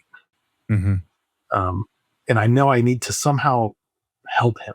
There wasn't much I could do. And I honestly felt pretty horrible about that. Yeah. Can you tell me a little bit about the CH unit? Because obviously it was their teammates that they lost. Can you tell me a little bit about the unit and kind of what they had experienced up to that point, Karl? Yeah, absolutely.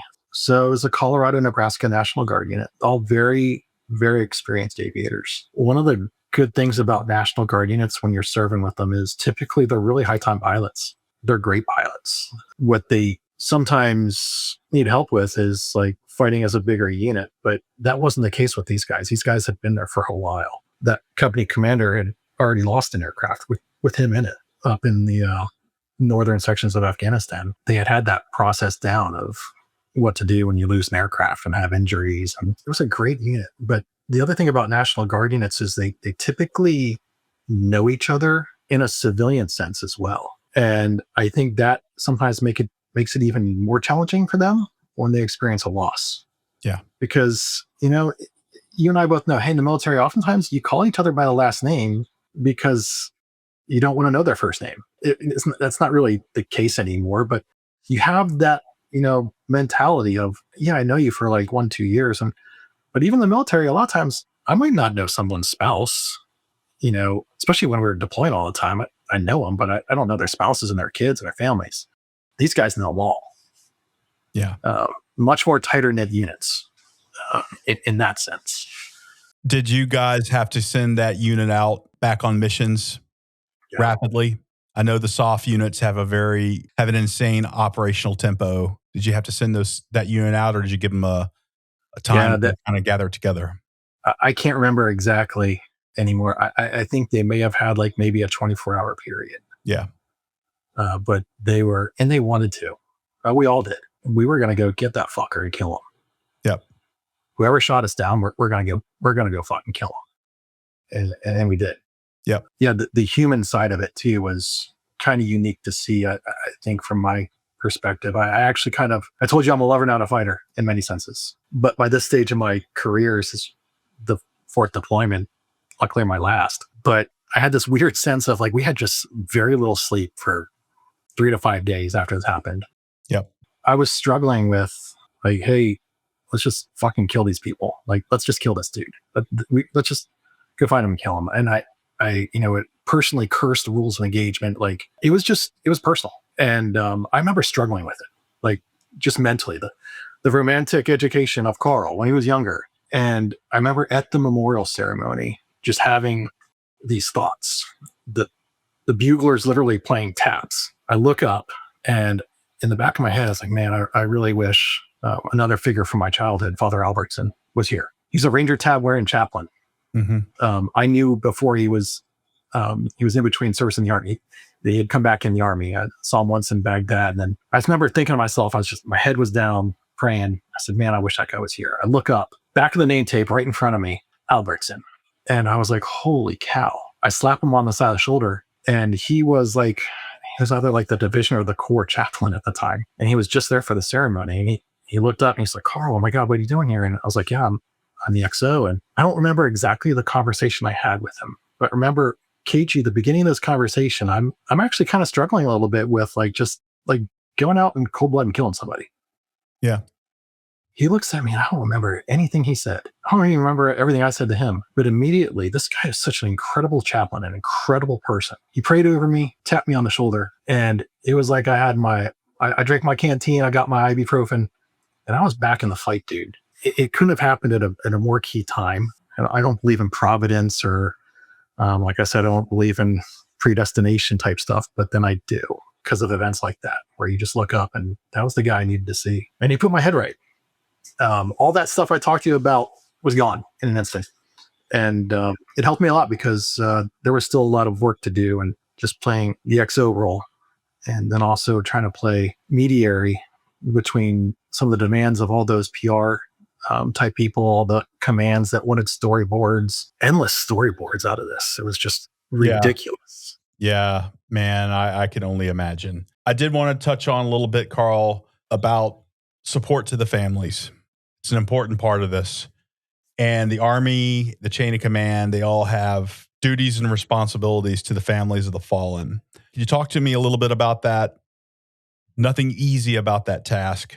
But can you talk a little bit about that in terms of your assessment of how that all played out? Like immediately we're seeing this stuff in the news. Like we're all watching Fox News and CNN and seeing the tidbits and seeing the headlines come in. And so literally like we're writing the storyboards that are feeding up and we're basically seeing our graphics on CNN and Fox News, or we're hearing general officers, use the words in our storyboards that we created down at our task force level. But immediately I could pick up just from storylines and stuff, this stuff is getting distorted, or that I would see some ex-news military experts start talking, clearly with some inside information that had probably read the storyboard, but really didn't have any context. And you and I both know, like a PowerPoint, a one-slide PowerPoint, damn it, that's what I need. That's what I'm going to get for my storyboard. It has to be in one slide. These one-slide PowerPoint boards are horrendously inaccurate in many senses.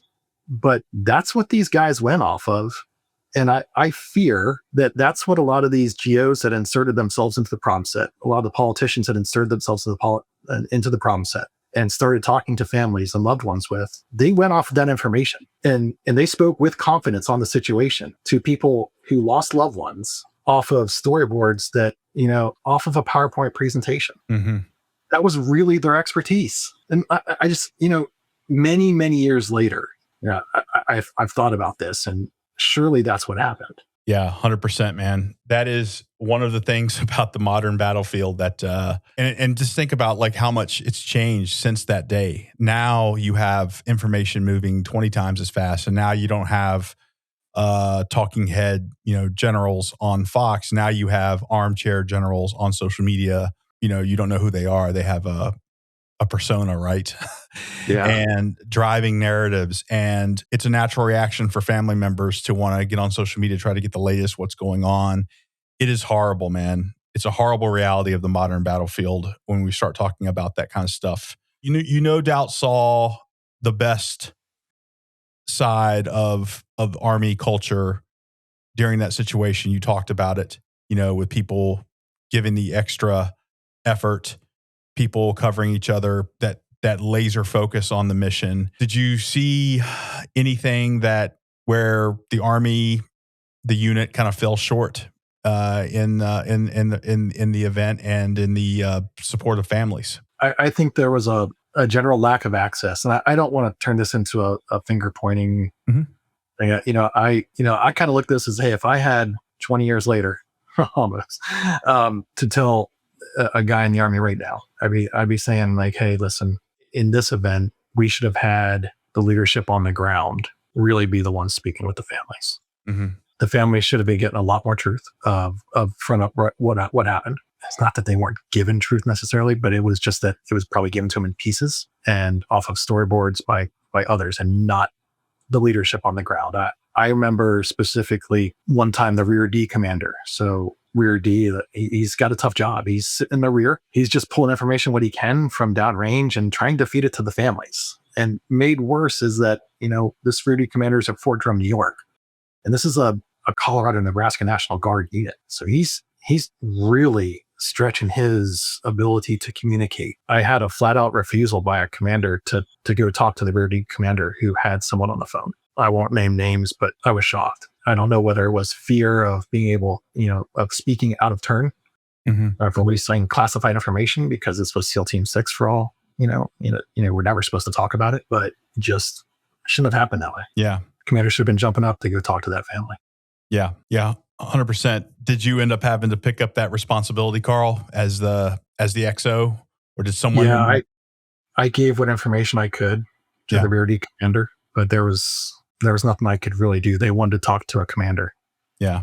Beyond the duty to care for our family members, are there second and third order consequences for the Army institution when we fail to perform that duty to our family members when something like this happens? Yeah, absolutely. It spirals, because once someone loses that confidence in what's being told to them, as this is the story from the guy who shows up and knocks on your door, once they lose that confidence, it's gone. Yeah. That spirals. And years later, you get conspiracy theorists. And not even years later, I think they had alternate theories out within days that were just completely off the wall about the shoot down. We were sitting there like, where the hell is this coming from? But it's all fed. All you need is that 10% truth, and it seems credible to everyone, especially in the general public. Yeah, 100%. Yeah, I mean, you take a look at some of the controversies that still linger today, right? And the lack of transparency. I'll put that tag on it, although I'm going to be cautious here because there are extenuating circumstances. There are legal, requirements, security clearances, that kind of thing. But, some of the controversies from that era, they still have legs today. They're still spreading, and it makes the military look really bad. It makes subsets of the military, particularly the soft community, where a lot of these controversies kind of appear, they get talked about still today, and they keep getting brought up and brought up and brought up because we just don't know the truth of what happens. And it's a delicate, as you said, it's a delicate dance, right? But in my humble opinion, when it comes to the family members, I think that the institution needs to assume a lot of risk in trying to give as much information as they possibly can. It goes a long way. And I hope that that's something that the military moving forward does a better job of than I think we did during our generation, honestly. Just take that one step further. with, like you mentioned, modern mass media, when we open that door, we give our enemies a chance to use it. 100%. 100%. Karl, one thing that I wanted to ask you about, the lessons learned, and what do you hope that the next generation of aviators kind of carry forward, not just from this particular incident, but from the entire global war on terror? You got a new generation that's in the pipeline right now. They're going to go off. We'll talk briefly about it, into a new battlefield that, quite frankly, has a whole new set of problems. Like, what are the couple of really important lessons learned that you kind of want to pass on to the next generation of aviation leaders as they look to the future? I'm an absolute student of history. I love studying the history of air assault operations. My SAM's monograph was about the first Air Cap Division. When I talked to my Vietnam era Army aviator friends and family, seed fires, suppression of enemy air defenses, that door gunner hitting the tree line, not even know if there's a target there as he's inbound. That same tree line being hit, minutes before that by artillery fire. The hilltop being hit as the aircraft are flying by, just to keep people's heads down. The Petraeus Doctrine and a lot of our ROEs that were based on the Petraeus Doctrine even had influences up and down the builds of our ROEs. I'm not to say that the Petraeus Doctrine was wrong here. You can't just willy-nilly go spraying and taking out villages because you don't want your helicopters hit, as we hit in LZ. We have a duty as a professional army to avoid civilian casualties. But the advice that I would give to Army officers, young and old, and our senior leadership now, is that as we fight tomorrow's wars, you better be prepared to actually use lethal seed fires. Because at the end of the day, we take an Extortion 1.7 like scenario, move it fast forward. Nothing's going to jam a bullet. Nothing's going to jam a dumb RPG round or a lucky IR seeking missile or a radar seeking missile. It's going to hit a helicopter. It's going to hit an aircraft. You better be prepared to use it. Electronic jamming, PR effects, and suppression of people's wills to fight and all this fancy stuff, and satellites that look down and can tell you if a rocket launched or a missile launched within seconds, and that's nothing. Steel on target is probably the only thing that's going to stop everything. And if we're willing to put our nation's sons and daughters at risk doing this, and that political objective of whatever we're doing to seek some violent courses of action against some, another force, there are times we need to use it. We need to be prepared to use it. And right now, I grew up in the military, as a young officer, being prepared to use it and being trained to use it. And then I fired seed fires like 2 times in 4 deployments. Yeah. That was it. Before we talk about your transition to civilian life, I want to ask you a little bit about the global war on terror, and I'll roll up Iraq and Afghanistan into that. How do you view that dominated such a huge chunk of your adult life and of your time within service? That was the thing. How do you look back upon that whole experience, not just from a personal perspective, but from a national perspective? And how does it kind of shape the way that you view conflict and the U.S. leadership in the world today? So I mentioned I joined the Army on the fact that I want to free the oppressed, that I want to be an example to defend the shining city on the hill, to take the principles of the shining hill city and spread it across the world. I quickly learned the limitations of that. As a student of national security, I appreciated Condoleezza Rice and her doctrine of, democracies don't fight democracies. Let's go. And, that fed into, let's overthrow a government and push a democratic society into Iraq, or maybe we can just get a different regime. It kind of promoted those kind of ideals that just absolutely briefed really well in academia, but in real life, absolutely were horrendous ideas. Because the very first flight I took in Afghanistan as a captain, I started to realize that, holy crap, this is a pretty big country. And there is no amount of soldiers that we can put in Afghanistan where we're going to control it. And even Iraq, the vastness of those areas was just woefully undone. I also learned that, unfortunately, it's sometimes the academics and the politicians that thus make the decisions. They are not always guided by the shining principles on the hill. Putting a democratic regime in lieu of a dictator, it breathes really well. It pulls at my heartstrings. I envision that little girl who's playing with a toy that on a dirt floor with a family who's oppressed and being able to liberate them. But we as a nation, because of our distance from our military and the civ-mil divide, I think fail to realize what it costs to change that. Yeah, man.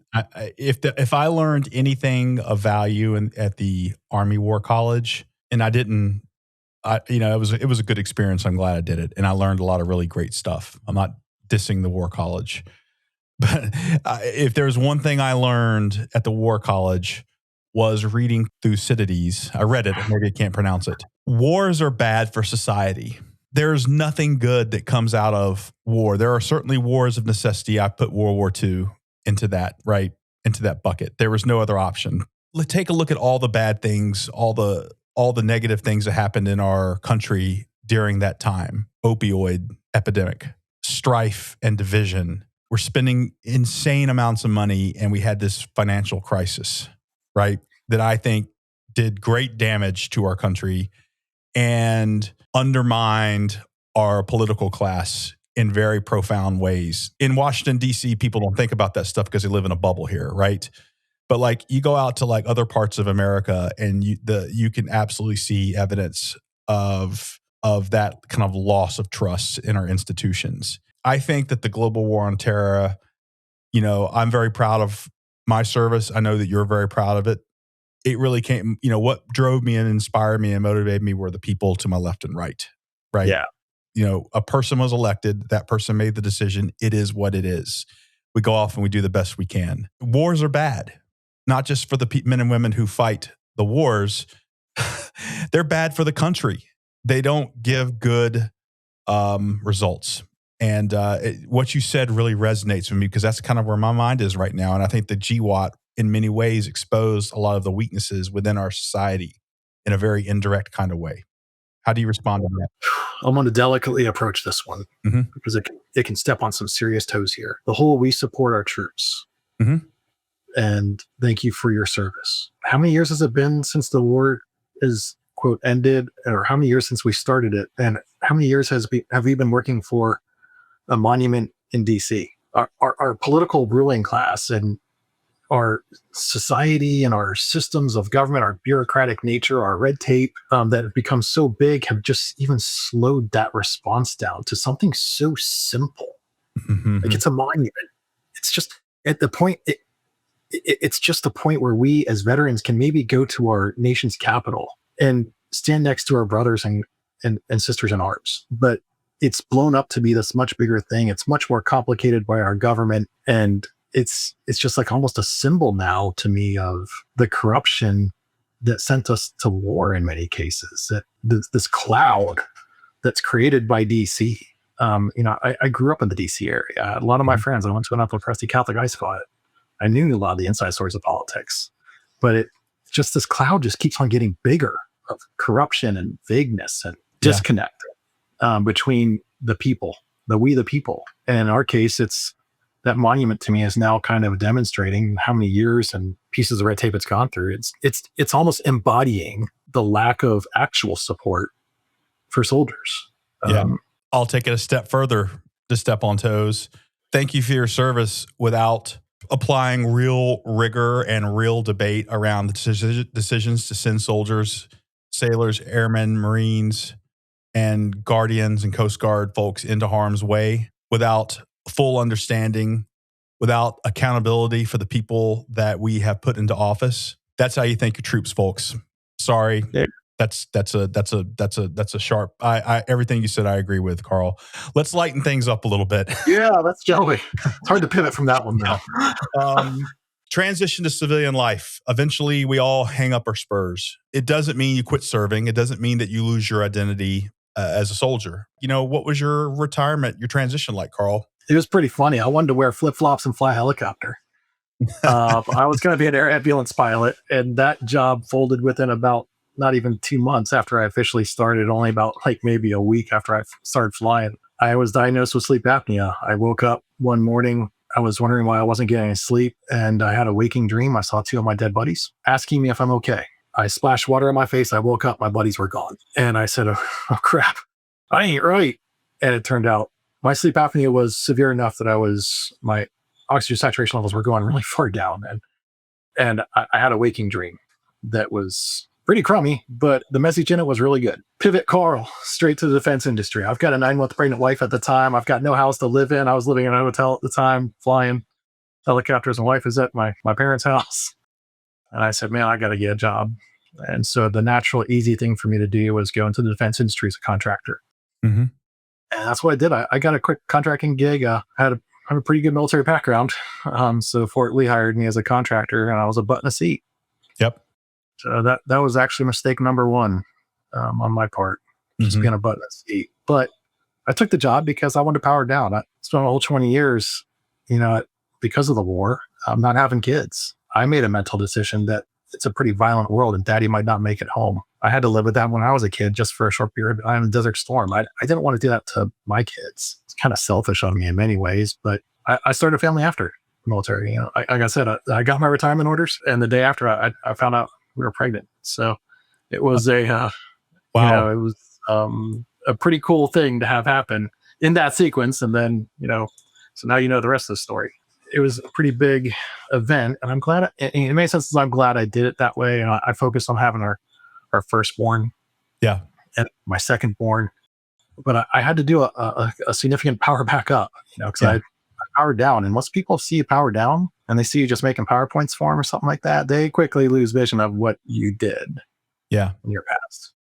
It's interesting. I had a very similar kind of experience, when I went to my, first, second, third job after the Army. And I always joke to myself, it's like, I really didn't know what I wanted to do. And it's the truth. And it's the most basic fundamental question, right? I chased the money, honestly. And what I learned from that process was purpose and also the importance of team. For me, losing that kind of culture from the military was a much bigger challenge than I thought it was going to be. I was ready to go off, do my own thing, pursue the things I wanted to do at a personal level. And what I found is like being on a team, having a clear mission, having responsibilities, duties to the people left, right, and up and down, being accountable were things that I wasn't ready to give up. Yeah. And I don't know if that was something that you kind of came to the same conclusion, or maybe you came to a different conclusion, but that purpose was so critical. And that's where, that was the reason why I drifted a little bit for a few months. Yeah. After. And, it kind of jogs my memory of when you said that. And I remember sitting with the godfather and the godmother were down with our firstborn. I had baby in hand. And we were maybe a year into my first job, not even a year. And I'm kind of lamenting, like, how do I, get a manager job?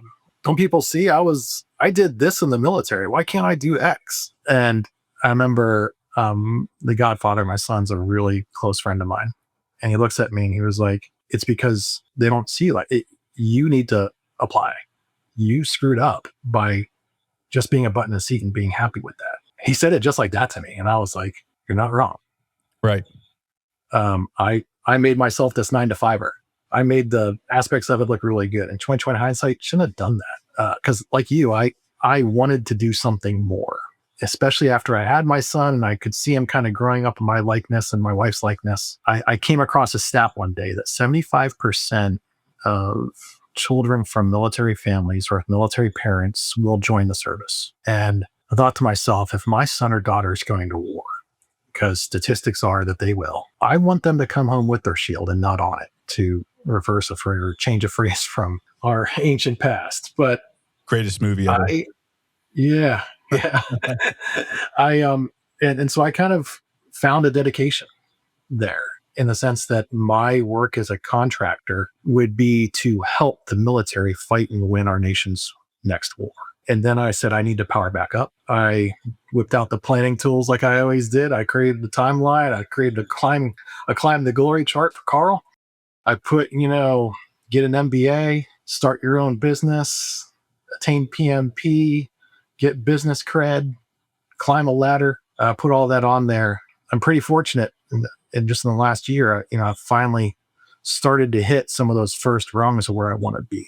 And even though I'm completely not working for the military anymore, I'm out there working in civilian world. My company is still involved heavily in it. Yeah. And I'm glad to be working with people and glad that I got to choose to work with people that want to make quality. They actually enjoy that, I hold them accountable. Yeah. Before we can put a product out. Yeah. No, that's great, man. I love hearing that. And it's just another data point for me as I have these conversations with my brothers and sisters in arms about that purpose. But it's not like it's again, it's another one of those delicate dances, right? On one hand, you want those same values, you want those same kind of structures, that culture we talked about.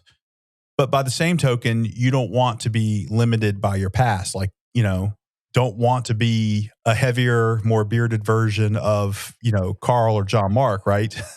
Yeah. You want to do something that's different and learn new skills. And then slowly you'll always have that soldier identity, but then you'll also have another part of your identity as well. And it seems like you did that with pursuing the MBA and pursuing your PMP and tapping into that entrepreneurial kind of spirit that you have.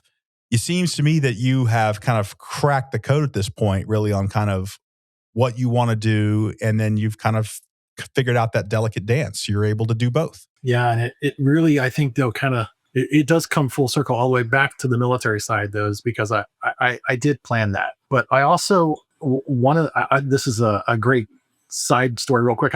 My first company concept for my LLC that I created was to create a one-stop shop for mid-grade and senior grade officers to come out to get their financial counseling, their medical counseling, their career counseling, their network counseling, all in one stop with one person, not segregated into all these different shops, to get them to have a powerful pivot from the military to civilian life.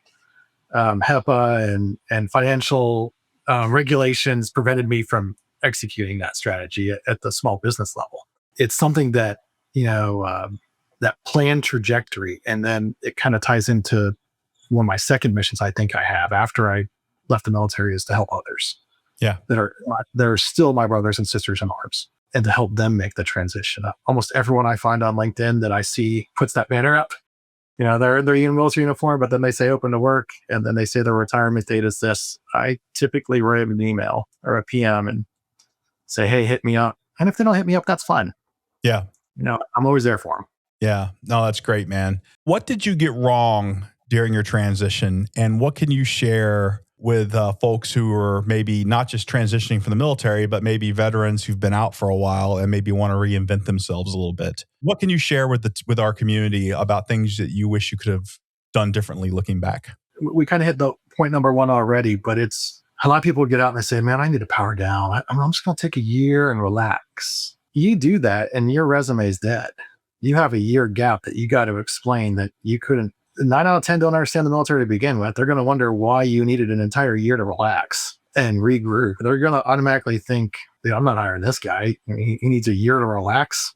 I need a hard charger. I need someone who's going to go in there and win business. So that's, strike number one. Don't do that, because dude, the grass is greener over here on the civilian side if you're worried about hours worked. I mean, if you're any of my peers in the military or any of my friends in the military, you probably work those hard days. Yeah. And your version of a light day is probably the hard day. A lot of civilians work really tough jobs. I got it. But dude, I'll take my hard days and my average work hours in the military up against almost any civilian. Maybe not Elon Musk, but I'll take those work hour days up against any civilian any day of the week. Yeah. You can handle it, dude. You can go in there, get yourself a decent job in a manager type position. You'll handle it. You'll handle that transition. It'll take a couple of months, take your leave, whatever.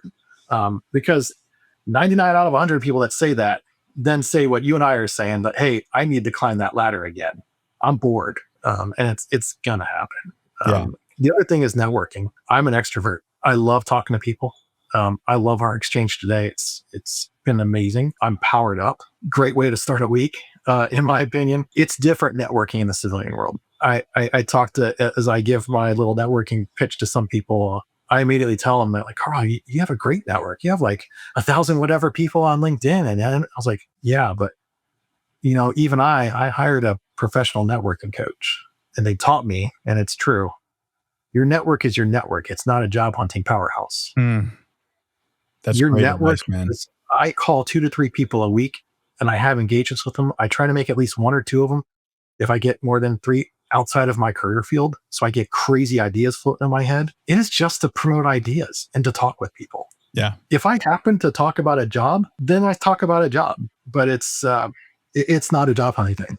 Yeah, 100%, man. I guess, Karl, we'll come kind of like back to you and your family. You guys are now living in rural Virginia. You told me the other day when we met that you were out working the fields, which I think is great. You know, you now have 2 young children, and I guess my question is this: how do you plan to talk to your children about your service? You mentioned that the statistics show that it's a very good possibility that they will go into the military. You mentioned that your uncle and your family played a huge role in kind of shaping. Will you have that same kind of influence on your kids, or are you going to kind of do what your family did, which was let your kids see all the world of opportunities out there and let them kind of choose their own path?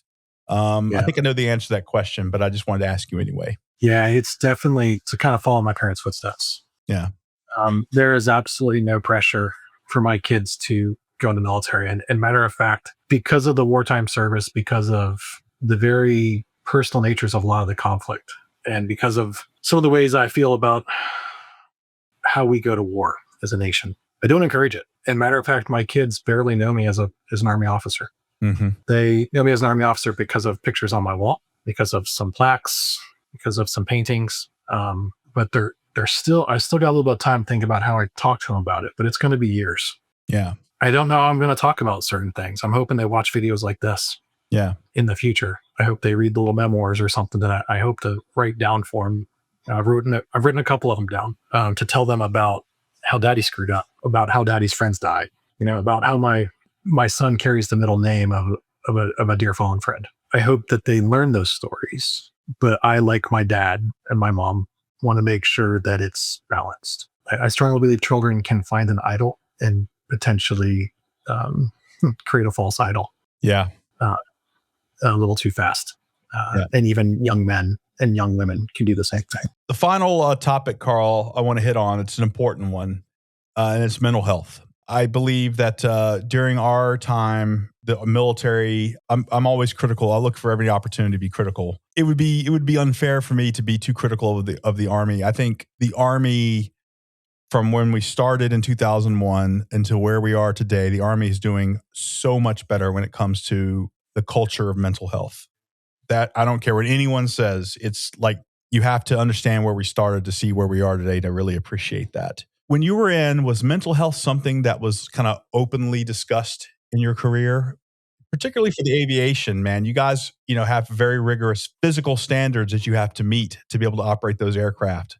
Was it something that the Army managed earlier in your career, and are they doing a better job of it by the time you retired? Yeah, I can confirm it. I think they're doing a much better job, and I give them a lot of credit for that. When I was a young aviator, especially in flight school, if you answered yes to anything with mental health, if you even said that you saw your guidance counselor probably in like 7th grade, they're probably going to flag you, bend your dog tags, and mark it no dessert.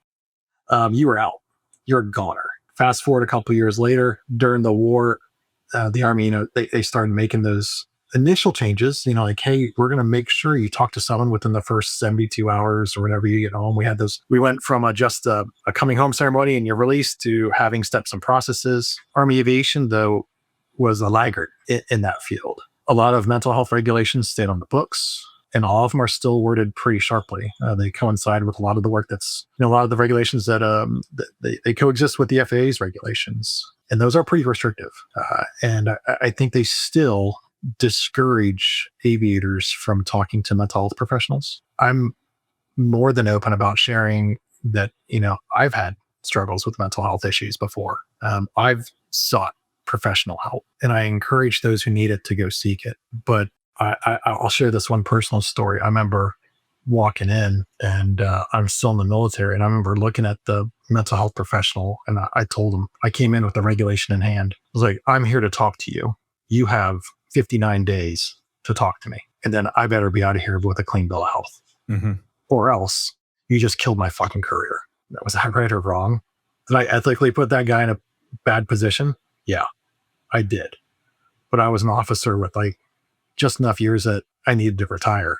Those kind of regulations need to go because it promotes short periods of time where I probably put a Band-Aid on a patch that later tore off. Luckily not that bad. Yeah. I'm very fortunate that I have a very strong faith, that I have a very strong family. I've had a very robust team to help me through all of this, where my mental health is actually pretty good. Could be way worse, but it's something I strongly encourage. I hope that the military and the FAA allow pilots to talk more to mental health professionals. That way we can just all be safer. I don't need a guy cracking. I need a guy who's confident enough to go out and say I have a problem. When I woke up and had a waking dream of two of my dead friends, I'm glad I was in a group of pilots that I could tell that to you right away. Called up the lead pilot and said, "Hey, dude, I'm having a problem." Former Marine is a lead pilot, says, "Absolutely, get help. How can I help you?" That's on the civilian side, but that's I'm glad we're moving in that direction as a society. I hope we keep going. Yeah, I completely agree. I wanted to ask about routine. You mentioned routine. I want to kind of drill into that a little bit because it's an opportunity for you to share best practices, kind of a bit of your life that others may benefit from. So how do you kind of keep grounded? You've seen a lot, man. You've been through a lot in your career. So talk to me a little bit, please, about that. I think maybe it's because I'm just stubborn. Like, go back to that kid who had Mrs. McHenry tell me no. I just think I'm stubborn. And I encourage others to be stubborn. Don't settle for not being right. Don't settle for not being grounded. But also understand that life's going to throw you some serious shit. And you're not going to have the chance to go out and do PT at every 6:30 in the morning to clear my head and make my day all zen. Shit. In real life, those days are few and far between. But you better have a routine. And the way I think I've found it is that you have some sort of 10 or 15 minutes a day that you take for yourself, that you have some sort of deep connection with another person. For me, a lot of times it's my networking calls. It might be 10 or 15 minutes just rocking out to music. And I don't get a chance to listen to you because my kids want to listen to some kiddie song or something. I guess maybe I'm the worst person to ask that question because I don't have a routine. I have a set of coping mechanisms that I selectively pull. Yep. And then I also have an incredible wife who realizes that I'm in trouble or that I'm hurting. And whether she hits me on the side of the head or says, "Wake up," or something else, that happens. And I'm fortunate for that. Yeah. 100%. Well, I can certainly vouch for your incredible wife and what a great supporter she was of you throughout your career. Karl, here's what I propose, man. We had another segment planned to talk about the future of aviation, really talking about AI and drones. I would actually propose re-inviting you back to have a deep dive on that because I think it's important.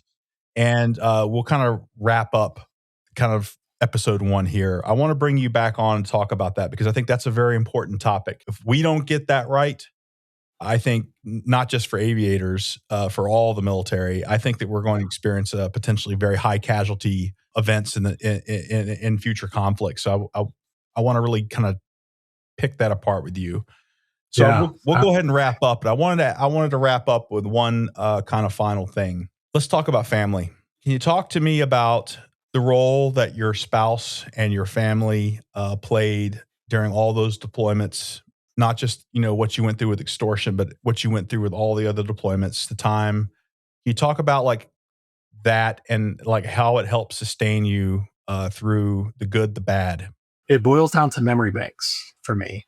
When I'm having a shitty time, someone's yelling at me, situation's all shitty. One of the fleeting thoughts in the back of my head might just be a sweet picture of my wife, a good time that we had, friends, memories shared, support that they gave me when I was a kid. Maybe even like the image of my dad teaching me something or my mom caring for me. Those little snapshots and those memory kernels kind of created banks of information that I was able to draw from. But then there's also like 2 events I'll use as examples that were like monster events. One, right before my final deployment, I never told anyone this. I was having a pretty shitty time. I just come off of the deployment to Iraq. I had just almost exactly a calendar year to go out and deploy again, but I was doing my KD time, so I wouldn't really be home. I was doing JRTC rotations. I was doing high altitude training. I was doing TDYs. I was doing PDSSs. I was home for maybe mentally home for 2 or 3 months in that year home. So I went from a deployment to Iraq. But thank God it was only about 9.5 months for me that time. It was 10 months. I was a late deployer to that. And then to a full-blown, full-on year in the surge of Afghanistan, what we just talked about for this last hour, intense combat operations. Well, my family came up and surprised me. Every single one of my brothers and sisters, it's one of the very few times that my entire family is like, we can count the number of times we've all been together, maybe like on one hand in the last 5-10 years, especially during the war. But my entire family came up to say goodbye to me because I had mentally checked a block before that deployment that sounds weird to say, but it's like, hey, I'm just going to live like I'm dead. I'm going to probably not come home, but I'm going to do the best damn job I fucking can for my nation. And I'm going to make every one of my family proud. And when they all came up, not even knowing that that's how I had already checked out, it checked me back in. It gave me even more kernels. The second one was my free war veteran uncle sent me, I wish I had one right now, a pen that he was part of a wood turning club. And the pen was turned wood, and he and a bunch of other veterans put these pens together and sent them to us down the range. And to have something from a 3-war veteran, handcrafted and sent to me to use in combat was pretty cool. And I can remember in between some of the shoot downs, I actually saw fear in some of the crews when we were talking about mission sets one day. And I held up the pen that fortunately he sent hundreds of them. And my entire task force had these pens. And I said, look at this pen. It's made by, people that understand the might of America. And like this pen, if anything should happen to any of us here, the might of America, even people that made this pen would come out of the woodworks if they wanted to or could to help you. And I don't know whether that was for me or for the guys who I could just sense were feeling a little insecure about a mission set one day after a couple shoot downs and some aircraft had crashed, causing isolated personnel. But for me, it was those little nuggets, those little pens, those little memory banks of my family coming to see me before I deployed that last time that put me at ease and knew that I had not just nuggets of information, but a support chain that was absolutely incredible. And that was my family and friends. Awesome. Karl, what a great conversation, man. I've learned a ton about aviation today, but I've also learned more importantly about you and so many things, even though we've known each other for years, so many things I didn't know about you. So this has been a fantastic conversation. And I want to take this opportunity just to thank you.